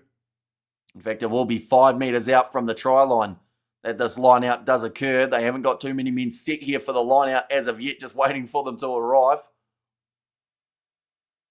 We'll now throw this ball in, nicely taken. Rolling maul attempted. They've already had one where the Bulls were able to steal it from a maul. It's gone absolutely nowhere. In terms of the movement, they've been told to use it. Brodie Coughlin breaks off the back, going across to the right-hand side, attack and run forward from Joe Westwood. Pick and go from Rodri Williams. 2 metres out from the line. Bulls looking for the steal. No clear release from Cameron Hanekom. He decided it was worth having a bit of a risk of going for that ball. He's shaking his head, but it was the penalty for not releasing. And Bulls must win the game, says Gerhard. And yes, Bulls will score, says Ben. Looks like they are going for the quick tap here. The Dragons come on the Dragons, says Zach Kemp. 3 metres out from the try line now. In fact, creeping that little bit closer. Rodri Williams, wide cut-out pass. Perfect pass out wide. And Hugh Anderson scores the first try of the second half. Now, that is a name that wasn't mentioned. Of course, we were picking all these Bulls players to score the first try of the second 40, but Hugh Anderson is the man. Does end up scoring it. The quick tap taken by the Dragons off the penalty from Cameron Hanekom, and then just shifting it the other way. Caught out wide, Sebastian de Klerk not able to stop the nice one, Dragons, says Flesh. And so now means that for this season anyway, we will only have the 3 sides on 0 just at this point. And halftime talk, Dragons last 40 for months, beast mode, nothing to lose, Bulls going, cruise control, no injuries. Says Eric, yeah, might be a difference in mentality, I should say. Dragons now ready to line up. Oh my goodness, that one's missed by about 15 metres out to the right-hand side. In fact, it hardly made it to the goal line either. I jinxed my team, says Sakabula. And the Bulls need to kick it well, says Roo. But that is the bullet pass and a half. Went over the top and just perfectly found the man. F1 fans just demoed his car in the first lap of qualifying. I'm sure for Isaac, who is the Kiwi lad who follows the F1, he'd probably know what that means in terms of like where the guy normally would finish in the racing. Benetton has become an obstacle to my happiness. At Spa's trickle of minor victories misled me into nurturing a false sense of hope. To be in the knockout, says Gatsanel. And good, says Zach. And probably the only try Dragons will score. But even just getting that try, the halftime break, we were talking about how many teams had got 0 points throughout the season. And we were almost adding the Dragons to that list. But they've come out firing. And they've got themselves another penalty here as well. Kana Moody playing the man in the air. So it does mean that the Dragons have the line out. Seba Wing always defends from outside in. Big rookie mistake, says Eric. Moody looks frustrated there. That's now 2 penalties. In fact, 3 penalties back-to-back against the Bulls here throughout the first 5 minutes of the second half. Almost stolen, though. Bulls going to ground, falling the wrong way, but managing to roll over and get their ball out the back. Akafunda Merva tries to put it on the fend. And we have got their wake-up Bulls. Our game is 80 minutes. Says Sakabola. And Sonoda, lucky man, flipped it into the wall, then walked away. Says Sudrays, that sounds like a bit of a brutal one. Oh, a big shot. That was a brutal hit from the Bulls, trying to get the counter ruck going. And we have got there referring to Gerhard. And also a discipline slipping, says Lilia B. Now rolling this one back, Rodri Williams will once again go for the box kick here. Discipline slipping, says Lilia B. Now off to the right-hand side, Cameron Hanekom. Can't quite break through. And sorry, last round, this says Gerhard. Now Zach Berger. Going off to Roan Nokia. Oh, had to watch out for a foot coming through there, Zach Berger. Willie LaRue tries to kick up high. This gets partially cleaned up afterwards. Ball bounces onto the side of David Creel, but there's a knock on. Monster tackle by Cam. So here's Eric, and yep, been a bit of the second half trend for the Bulls. So here's Sakabula. Okay, and Moody just knocking that one on. His second error of this second half. First taking the player out in the air, then ended up knocking that ball on. Looks like they are just trying to decide on replacements there for the Dragons by the looks of that.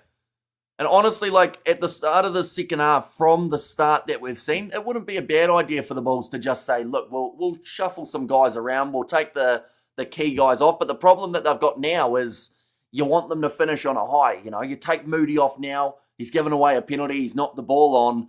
The man's confidence isn't going to be as high as it could be if he finishes with a try of some sort or a big turnover or a good run or something like that. So that might mean that they leave him on there a bit longer, and then that's the risk that an injury could maybe pop up. We haven't got through too many games without at least one injury for teams. Cobus Visa, the injury so far for the Bulls, but the last thing that they want is to have another one here. Now it looks like we're going to have a scrum reset. Andrew Brace not happy with what he was seeing there. What's the quick reset now? Okay, don't stand up, I'll deal with it, is the comment there from Brace. Joe Davis, he's made his way onto the field for the Dragons. Oh, sorry, made his way off, I should say, rather than on. Now, Rodri Williams, ready to put this ball in for the Dragons yet again. Their scrum has been, to their credit, decent for what has happened throughout this match. You know, the Bulls have the power to drive over them. And we've seen it multiple times. We've seen the penalties awarded to them quite a few times in this match too. But every once in a while, the Dragons get it in, get it out very efficiently. And Bulls come on, let's score more tries. And yes, Dragons have a try, says Blues Nate. They certainly do. And go the ball, says Gerhardt. Rodri Williams, 45 metres out from his line. Will send it high again. Looking into the sun here for the Bulls. And no one really able to take it cleanly. He bounces back onto the side of the Dragons with Brody Coughlin. Now, Coleman, back to the right-hand side again. Wainwright, the quick hands, goes on the outside to Coughlin again. And Artie Savi is the best player, says Zach. He had an absolutely phenomenal game for Moana Pacifica. Oh, pick and go, Rodri Williams. That is such a huge gap. Chipping behind here. Ball sits up and he scores the try. I think they'll check it. But that is phenomenal work from Rodri Williams. The try is awarded. And the Dragons have gone 2 unanswered tries at the start of the second half. But Rodri Williams, I don't know how that gap opened up so huge next to the breakdown, but whatever it was, I think it was a defensive error from the Bulls that just left a gap for Rodri Williams to be able to get through. We're going to see the replay here. Who goes the wrong way? Oh, Kirsten, he went short side, left the big gap, and then Rodri Williams with the picture perfect. Little chip in behind, great finish too, as Billy LaRue wasn't quite able to regather that ball. Here we go, let's go the Dragons, or let's do this Dragons, says Studs Race. And now what's going on with the Bulls, says LFG. You just wonder what happened at that halftime break. Was there a comment of, you guys have won this one already, so let's just take it, you know, let's not cause any injuries. I wonder whether or not the mentality for the Bulls was still there as going out there trying to really cause the impact. But that one's missed away to the side. If they had got those 2 kicks over, they would be within 2 converted tries getting back into this contest. They will still need 3 at this point. If they carry on like this, they can easily catch up, wake up Bulls, says Lilia B. And honestly, like no matter how the score finishes now, 10 points on the Bulls, or 10 points on the board, for Dragons, I feel, you know, it doesn't look bad. Oh, drop ball inside of the 22. It's an accidental offside too there, so the Bulls will have the opportunity to kick this one towards the touchline, but that is the last thing you want from one of the more experienced heads on the field, Wainwright. And Bulls letting their guard down, says Roger, and Bulls, let's go for the win. And come on the Drags, says Flesh in there too. But it was in the shade. There was really nothing that would have forced that here other than just a lack of concentration from Aaron Wainwright. Bulls, this is how you're going to lose against much better teams in the playoffs. Cannot be champs if you only play 40 minutes, says Eric. Oh, changes being made here. Is that for the Bulls? Yes, it is. Right, many changes. Martin Zema makes his way on for Jan-Hendrik Wessels. We see Marcel Kutsia onto the field for Cameron Hanekom. Klopper is on the field for Mornay Smith. Stedman Hans is on the field for Sebastian de Klerk, I believe.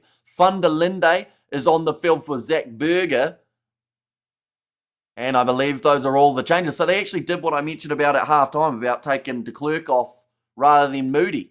And also Williams is on the field for Willie LaRue. So that must have been the target from the get-go for the Bulls to make all those changes at 50 minutes. Aka van der Merwe bundles his way over. The one change that they didn't make, he'll probably get taken off now that he's got himself the try.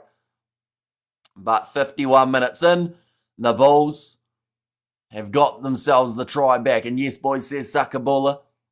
And Bulls letting their guard down, says Roger, but Aka van der Merwe does manage to score the try. Sakabula's comment about Aka scoring, then Creel, then Moody could still be on. All the men still on the field. 10-0 up. Second half for the Drags, says Fleshin. Make that 10 points to possibly 7, but at least 10-5 at this current point in time with the L Bulls. Says Ben. Yeah, just allowing that try a little bit too easily, the Dragons. Definitely after the way that they've come out firing in this half, but a great response. Nice reply, says Lilia B. Exactly right. Keegan Johannes now ready to line up this kick. And misses away to the right-hand side. Currently sitting 3 from 5 today, but 31 points to 10. Now the score in this fixture. At Aka van der Merwe.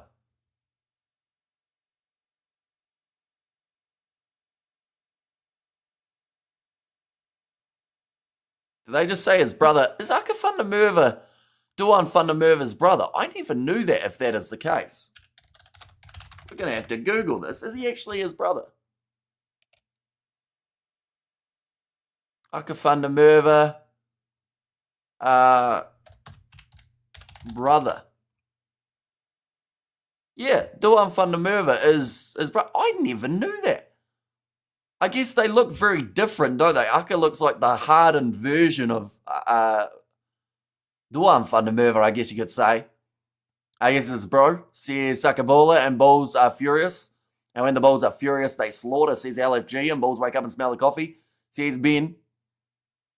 We're now ready to go for this line out. Aka van der Merwe with another throw. I think 52.5 minutes through, so still plenty of time. Duan's got his mother's looks, I hope, says Sakabula. Now going to be thrown in. Great hands from Nokia, says Eric. And now Johannes goes back across to Creel. Marcel Kutsia. Short side. Van der Linde changes direction, goes across to Devin Williams, finds it out to Moody, who's running sideways at the moment, trying to find that next gap, gives it off to Navakaba. Could you specify the exact number of European teams that have advanced to the knockout rounds in comparison to their southern counterparts? Says Katzenell. So we're seeing 3 South African sides. Oh, Kane and Moody's dropped it again. Sorry for interrupting there, but almost managed to score the try. Just fumbled it again there, Kane and Moody. Not having the end to this match that he would have liked, but the good news is he's going to get to play for another 30 minutes or so.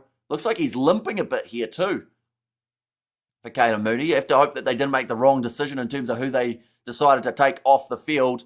But yeah, 3 South African sides making it through to the top 8. In fact, it's just easier to show it, isn't it? 3 South African sides, 2 Irish sides, 2 Scottish sides, and then 1 Welsh side. As who has made it through to the top 8 of the competition. Just on the verge of making it was a Welsh team and an Italian team. Also narrowly missed out. Yes, the Bulls, says Ben, and Moody limping. Yeah, it's a bit of a worrying sign here. To hope that it's nothing too serious. Free kick goes the way of the Dragons. 5 metres out from their own line with the scrum. And that will relieve a bit of pressure that was against Klopper, who did commit a little bit too early there. Now let's go, boys, says Roof. Currently sitting with the 31 points on the board for the Bulls. I do feel like they can still bring up the 50, even with a couple little issues that we've seen in this match. The handling was the big one in the first half. They seem to make far too many errors in that regard.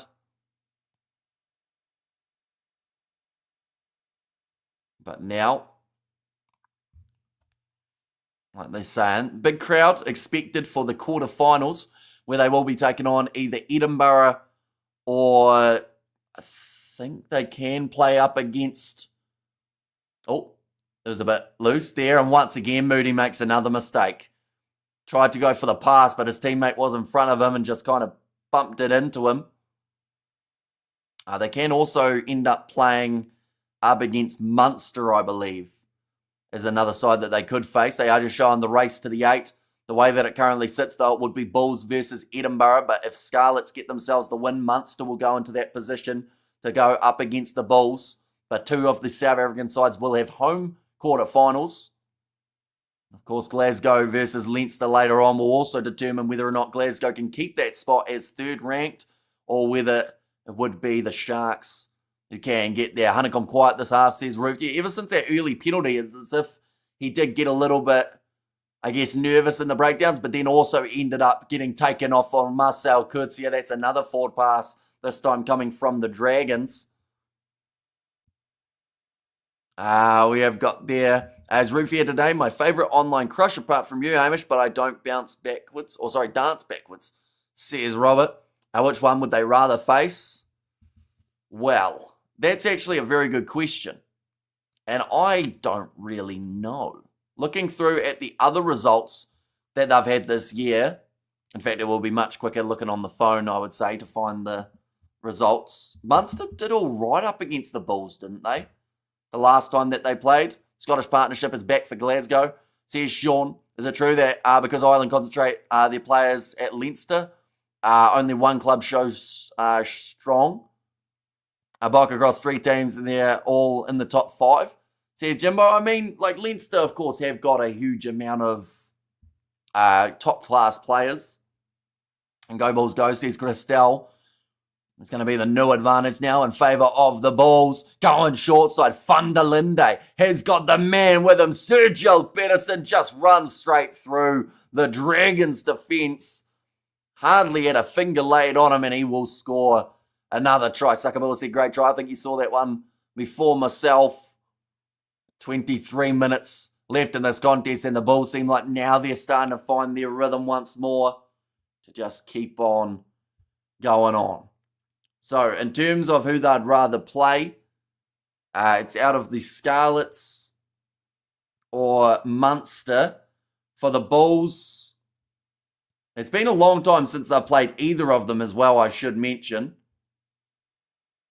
It might have been October last year. October last year, Scarlets beat the Bulls, 23 points to 22, but that was a home game for the Scarlets. And then Bulls versus Munster, I actually didn't find. I'm sure it is somewhere, though, that they did end up playing off.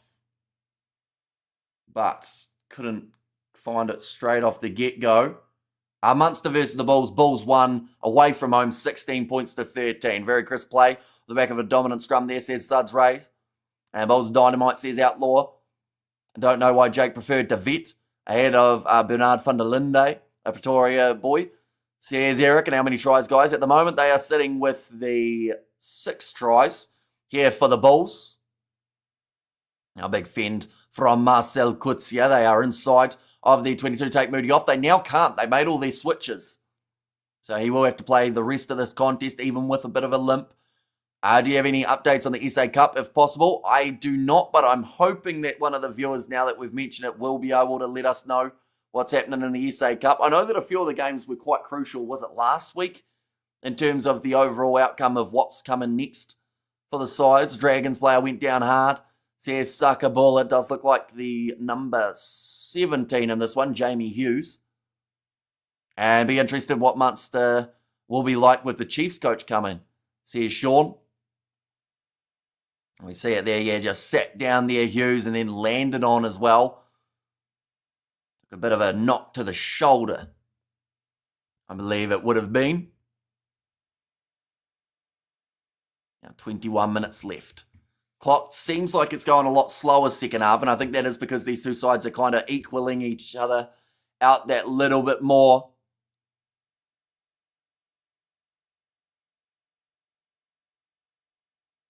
Shaka Ilimba is back for season 2, they've said. It's a show that's taken South Africa by storm. So out of curiosity, South African viewers, how many of you have watched it? And is it any good?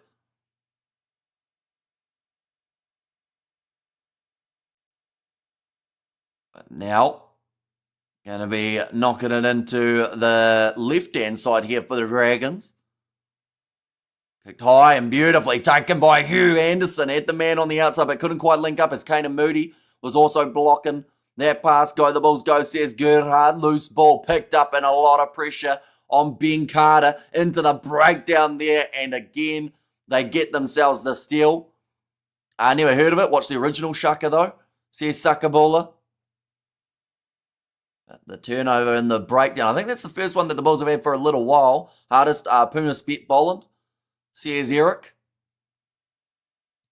Now Keegan Johannes will be able to put this ball into touch again here.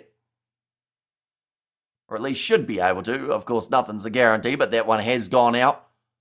And we'll have the line out from around that 22-metre line.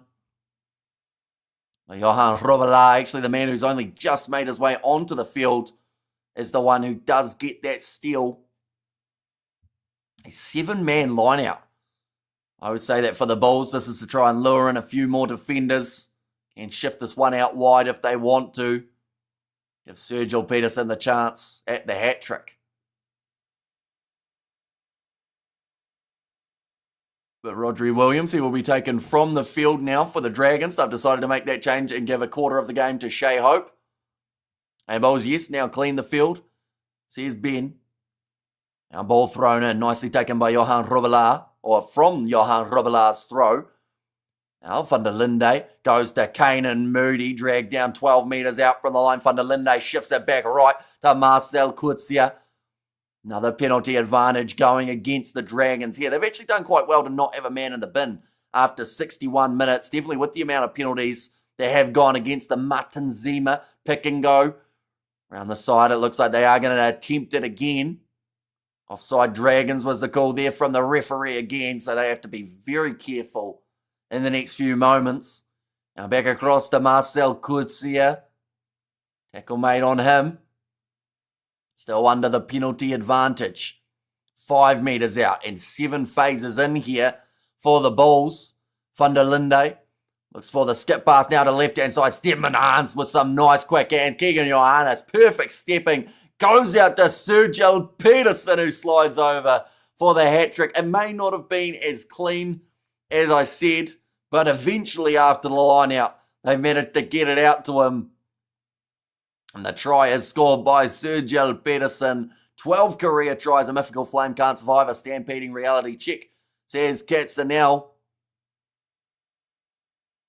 The bonus point, of course, was well and truly already in play. I think they are just checking that last pass, and by the sounds of it, it is backwards. So they're going to be all right. And they do manage to score it.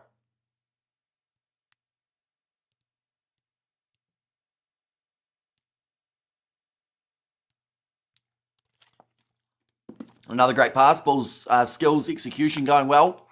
Yeah, Johannes really set up that try nicely in terms of just a little show and go. Managed to get around the defence and then had the opportunity to go out wide. The kicking team, not so much here. Unfortunately, has missed another one, which I believe now is 4 kicks. No. 3 kicks missed at the moment. And my cat is rooting for the Bulls today. Sears Outlaw. Sergio Peterson, massive smile on his face after getting that one. And Munster were caught by their 6-2 split last night. Crowley played injured until 71st minute, says Jimbo. And yeah, you wonder with Moody, like we mentioned earlier on, he had a bit of a limp. I think he's come right from it now, but, you know, you wouldn't want him to have another little knock before the end of this game. Van der Linde again goes through the gap, massive space. Passes on the outside to Sergio Peterson. They don't seem to want to tackle him. Ruan Nokia offloads to Marcel Coetzee, who slams it down and throws the hands up as well. That is another try back-to-back within about a minute of each other, if not even closer. And Johannes is playing with confidence, says Outlaw, and that's what you need from a young player who's been brought in due to an injury Like, you want them to be able to find their feet really early on. And the Bulls going to miss a kick in the playoffs, get Mornay Stain back. Says Eric, and what a try. Says LFG, yeah, a really good team try.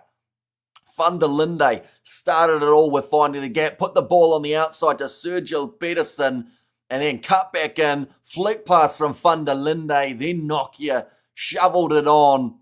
He waited as long as he could. He wanted to see whether or not maybe he could get himself the try himself. But now Keegan Johannes, the good news is he's struggling off the kicking tee, but he's getting plenty of chances in this match to be able to make those little adjustments. So for his sake, you hope that they have one or two more. He's got that kick over. Just for him to be able to... Oh. Background check. What is this for? And we have you there, 20 minutes to go, 60 points to 10, says Sakabula. I think at least. We're going to see it here. Is that a knock-on from Stedman Hans? Nope, they've said it's all right. That was one look at it. That is much, I guess, smoother in terms of the TMO than we are used to seeing. Normally it takes more than the one look for them, but he's gone, nah, it's all good. It's not going to make a difference in the game. We'll just get on with it. But now, Van der Linde with a great kick downfield. These youngsters are risking injuries. They should rest. Feinberg also hurt himself in the beginning of the year doing the same. Says Katzenell. Yeah, but like to go into the last 15 minutes of a game and go, we're just going to take our foot completely off the gas. Believe it or not, sometimes that actually brings an injury more than just playing like you normally would. Because you start doing things that little bit differently. Once again, another steal in the breakdown from the Bulls. And as Marcel Kurtzia this time, who's looking like a real impact player. Scored the try just recently. Now got himself another turnover in that breakdown. Jake White, once again, forgot the water bottles for the second half. That seems to happen. He has 3 or 4 in the first half and then doesn't drink anything for the second. Kicking for the touchline. And a very nice kick from Keegan Johannes. David Creel should kick in the playoffs. Says Hannes. Although if they were going to do that, I feel like they should have tried it a little bit in this game as well, just to give him some time off the kicking tee. Because or else you could be in the same scenario. Johannes hasn't had a lot of time kicking with Johan Hussen getting that spot in the starting lineup. So to make that switch could be disastrous for the Bulls if Creel doesn't fire. Although, like, he's been all right throughout the season. I think about 70% kicking accuracy. But in those big playoff games, will that be enough to secure them the title? And Hussen must be on the bench with crutches. Have only to play last 10 minutes, says Eric. And this is the perfect maul setup. Now, Johan Robela moving forward again. Marcel Kurtzia joining the breakdown. Van der Linde's having a field day. Dan's making his way onto the field. About 10 metres out from the line. Almost had the penalty for not rolling away. Stedman Hans. Now back across to the right-hand side again. Johannes goes for the cross kick. Perfectly to Kanan Moody. Who couldn't quite get his offload away to Nabachaba. Robela plays half. Goes across to Francois Chlopper. Ball's available. Van der Linde once again fires it off to JF van Heeren. And come on the Bulls, come on. Says Sakabola. Back across to the left-hand side. Kirsten. Oh, Hans lands awkwardly on the limbs of the number 12. Luckily didn't put too much body weight on it or else they may have checked that one. Short ball from Martin Zima away to Ruan Nokia. Tackle made again. 7 phases in. Something that the Dragons have been unable to do throughout this game.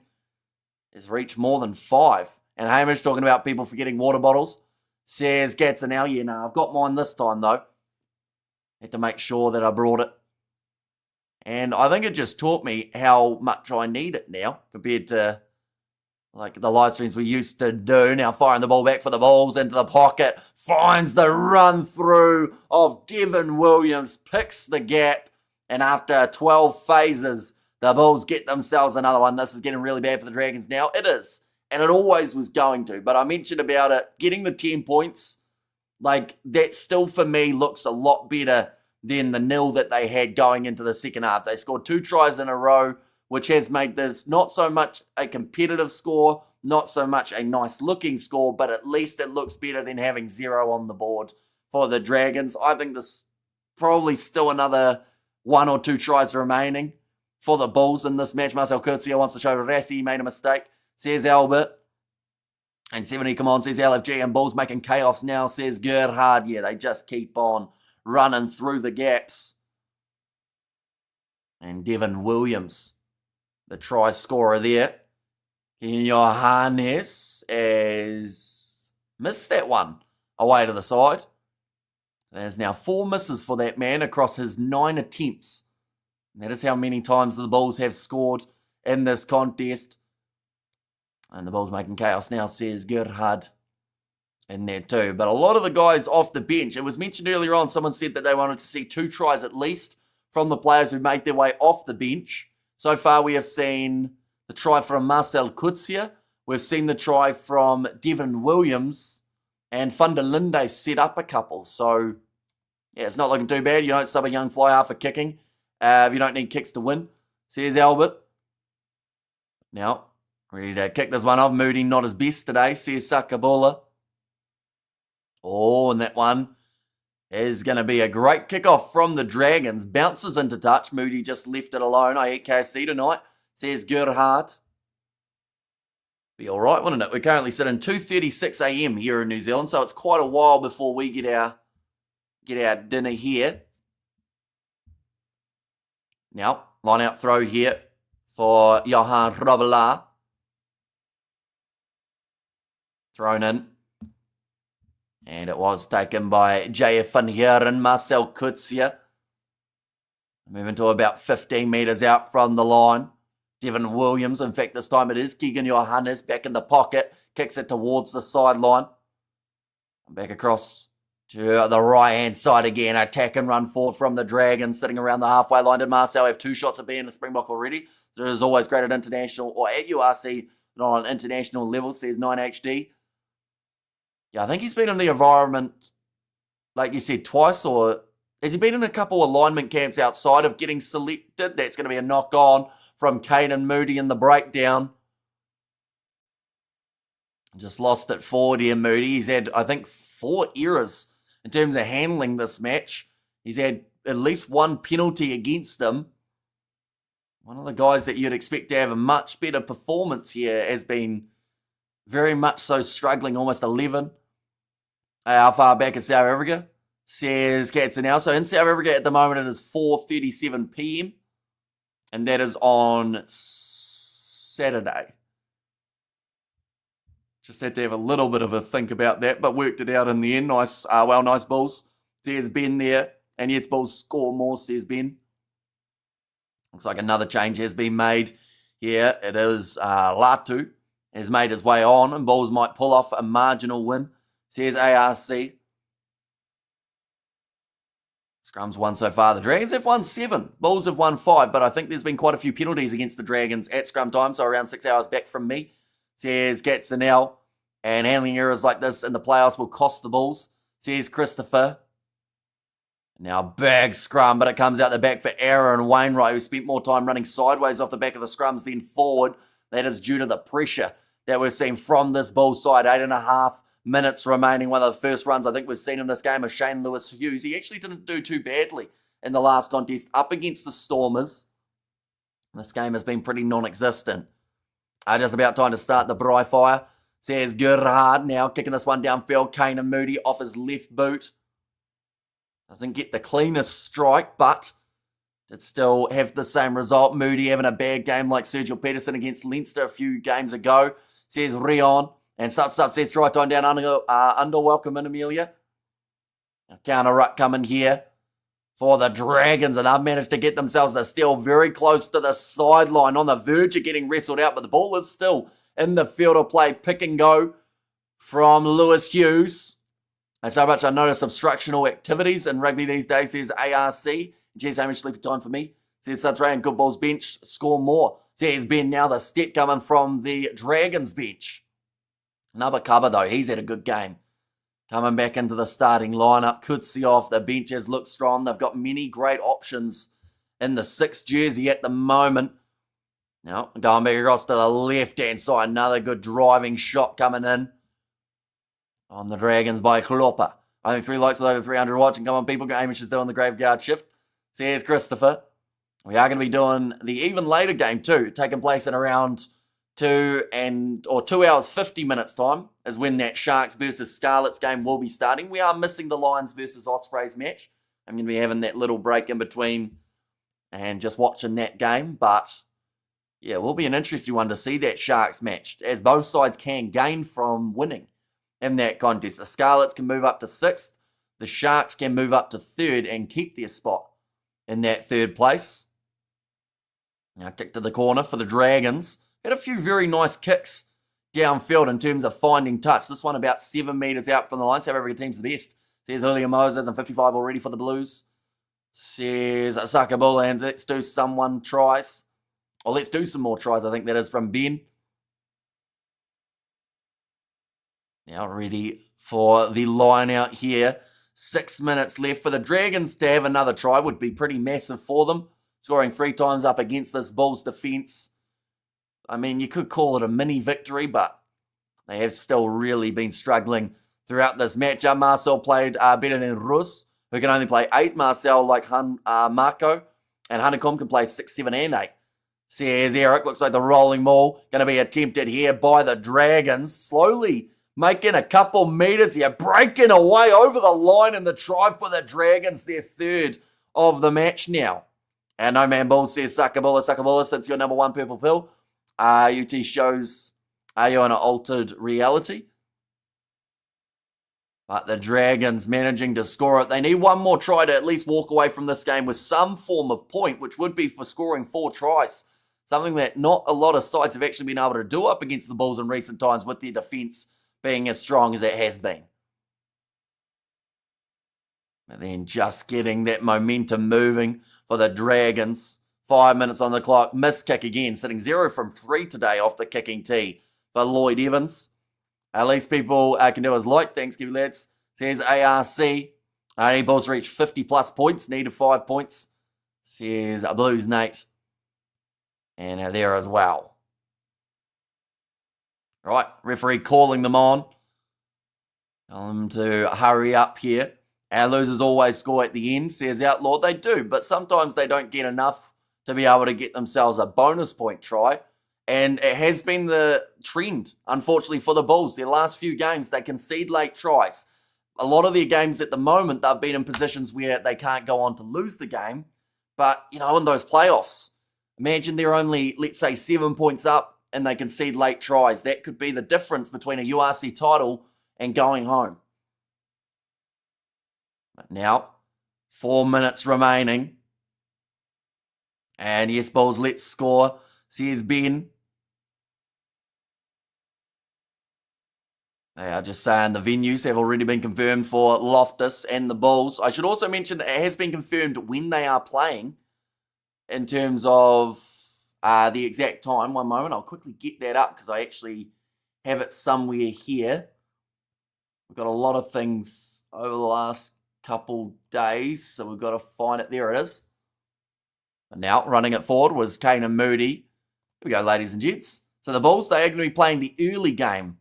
So that is going to be a 12:30 p.m. kickoff. That is in British Standard Time, so it's actually a 1:30 a.m. game. Oh, sorry, 11:30 p.m. for us here in New Zealand. A 1:30 p.m. kickoff in South Africa on Saturday. And then Leinster, they will be the second game. Sharks are the late game, just like they are today. And then Glasgow are going to be playing early on Friday for us here in New Zealand, but it is a late night game for you guys in South Africa. Currently 77 minutes through, 55 points to 15, the way that it sits currently. And we have got there, at least you were nilled. Dragons, enjoy the drink tonight, although it probably won't be as good as the last one. Game over, thanks, Amish. Says Outlaw. Well, the game's been over since that first half, to be fair. Even though Dragons scored twice in a row in the second, still was never really going to amount to too much, it seemed. And Bulls lose intensity at the stage of the game. Need to fix that. Yeah, it's all well and good in these matches. Oh, getting up and going again here for the Dragons. 35 metres out from the try line. Yep, here it's happening again, says Sakabula. And for Bulls supporters, it's been all too familiar in the last little while. Oh, what a pass that is. Off the boot. Passed out wide now and running it in for the try again for the Dragons. They may check this one. And the double blow of the whistle. The time is off just to make sure that it was all legal, and Bulls no fix it please, says Ben. And Leinster in the URC as well, and geez, Hamish, poor Dragons, no fire, Bulls just thumping. And the Bulls are URC equivalent of Leinster in the Champions Cup, says 9HD. And Leinster are in the URC as well, says Fleshin. And they're going to check this. It came off the boot, bouncing backwards, but it's whether or not it was... In fact, no, they're checking this last pass. Everything else they've said is okay. I think the hands are going backwards there. And no need for dramatic hero stunts. Game is over. Rest your players, says Outlaw. Oh, it's going to be no try. But yeah, like we said, it's fine doing it in these type of games, but if you get into the habit of conceding late tries, it may not hurt them this time. It may not have hurt them up against Glasgow, although it almost did. But, you know, you've got to have that mentality right through your 80 minutes, or else, you know, I wouldn't feel safe as a Bulls supporter if they are playing and it's a close game, they've got 10 minutes to go, and you look at their track record of conceding 2 tries across their last about 3 or 4 games within the final moments of a contest, you'd almost doubt the team a little bit. Dragons are going to win, come back, not, says Albert. And come on, really, ref, says Flesh. And yeah, I didn't think that one was that forward if it was. Like, I think they tried to get it to go backwards. What time is the Sharks game? Taking place at 5:30 a.m. New Zealand time, so that is in 2 hours, 45 minutes time. Glasgow came from behind to win last year. Exactly right. It happens. And the Bulls, it's happened to them far too often. They will get themselves the scrum penalty here. Pulling out of the contest, they have said. And Lowell Bulls says Sakabula. And we have got there, can't afford any tries against you. Exactly right. Like we were talking about it at halftime, how the Bulls, they'll be looking for a win with a 0 on the board for the Dragons. The Dragons, to their credit, have fought back and got 3 tries. Thanks again, Hamish. Got to go. Says Stephen. That one's gone into touch. And the Bulls bench will be much stronger in the playoffs, says Eric. Yeah, to their credit, like Kurtzier's really stepped up off the bench already. We've seen some good moments from Bernard van der Linde. Line out here for the Bulls, though, with 1 minute remaining on the clock. Just going to look here at that Glasgow versus Bulls match. Facts only at half-time. The Bulls were leading 13 points to 7. And then the second half happened and they only scored 3 points throughout that second half. 2 tries from Glasgow. When will Kurtley Aronsa play again? I'm not actually too sure whether or not he can play in the playoffs. He might be able to. All right, there is a knock-on from the Dragons. The Dragons get 1 point here. Mission accomplished, says Arthur. And Alta must stay on. He's my third choice Bok hooker. After Bongi and Malcolm. He really deserves a Bok cap, says Robert. Handling errors, we've seen 11 from the Bulls in this contest compared to the Dragons, who have had 4 handling errors. So an extra 7 from the Bulls. And wait for the Sharks, says William Moses. Yeah, we are going to be covering their game up against Scarlets. 2 hours, 45 minutes time. We will be here. Is the spring. I assume that's going to be as the Springboks playing soon. They are playing in about a month and a half. So not a mile away. He's back in South Africa. Can't play yet. So how many more games do they have to play before he's allowed to play? Can he play this season? Sakabula. Now Bulls put it back into the pocket. Not risking any injuries. Sergio Peterson puts it into touch. And they have got themselves the victory. 55 points to 15. They have confirmed the second spot. Or 57, sorry. To the 15. Bulls, the game not finished. The game is now. What time is Springboks game going to be live? It's in like a month and a half. But it will be around this same kind of time as we're seeing here. I believe their game up against the Barbars. See you for the next one. Have a coffee. Says Sakabula and cheers Amish, says Blues Nate. And there as well. But they will be at Loftus in 2 weeks' time. And at the end of that Sharks versus Scarlets game, we will know roughly who they are going to be playing. Missing playoffs because of Japanese. Oh, okay, so he can't actually come back at all for this season. Great game, Hamish. See you for the Sharks later on, says Gerhard. And there as well. But nonetheless, thank you all very much for tuning in. If you did enjoy, of course, be sure to leave a like and subscribe. 2 hours, 30 minutes or so. And then we will be back for the next contest. But thank you all very much. I will see you all for the next one.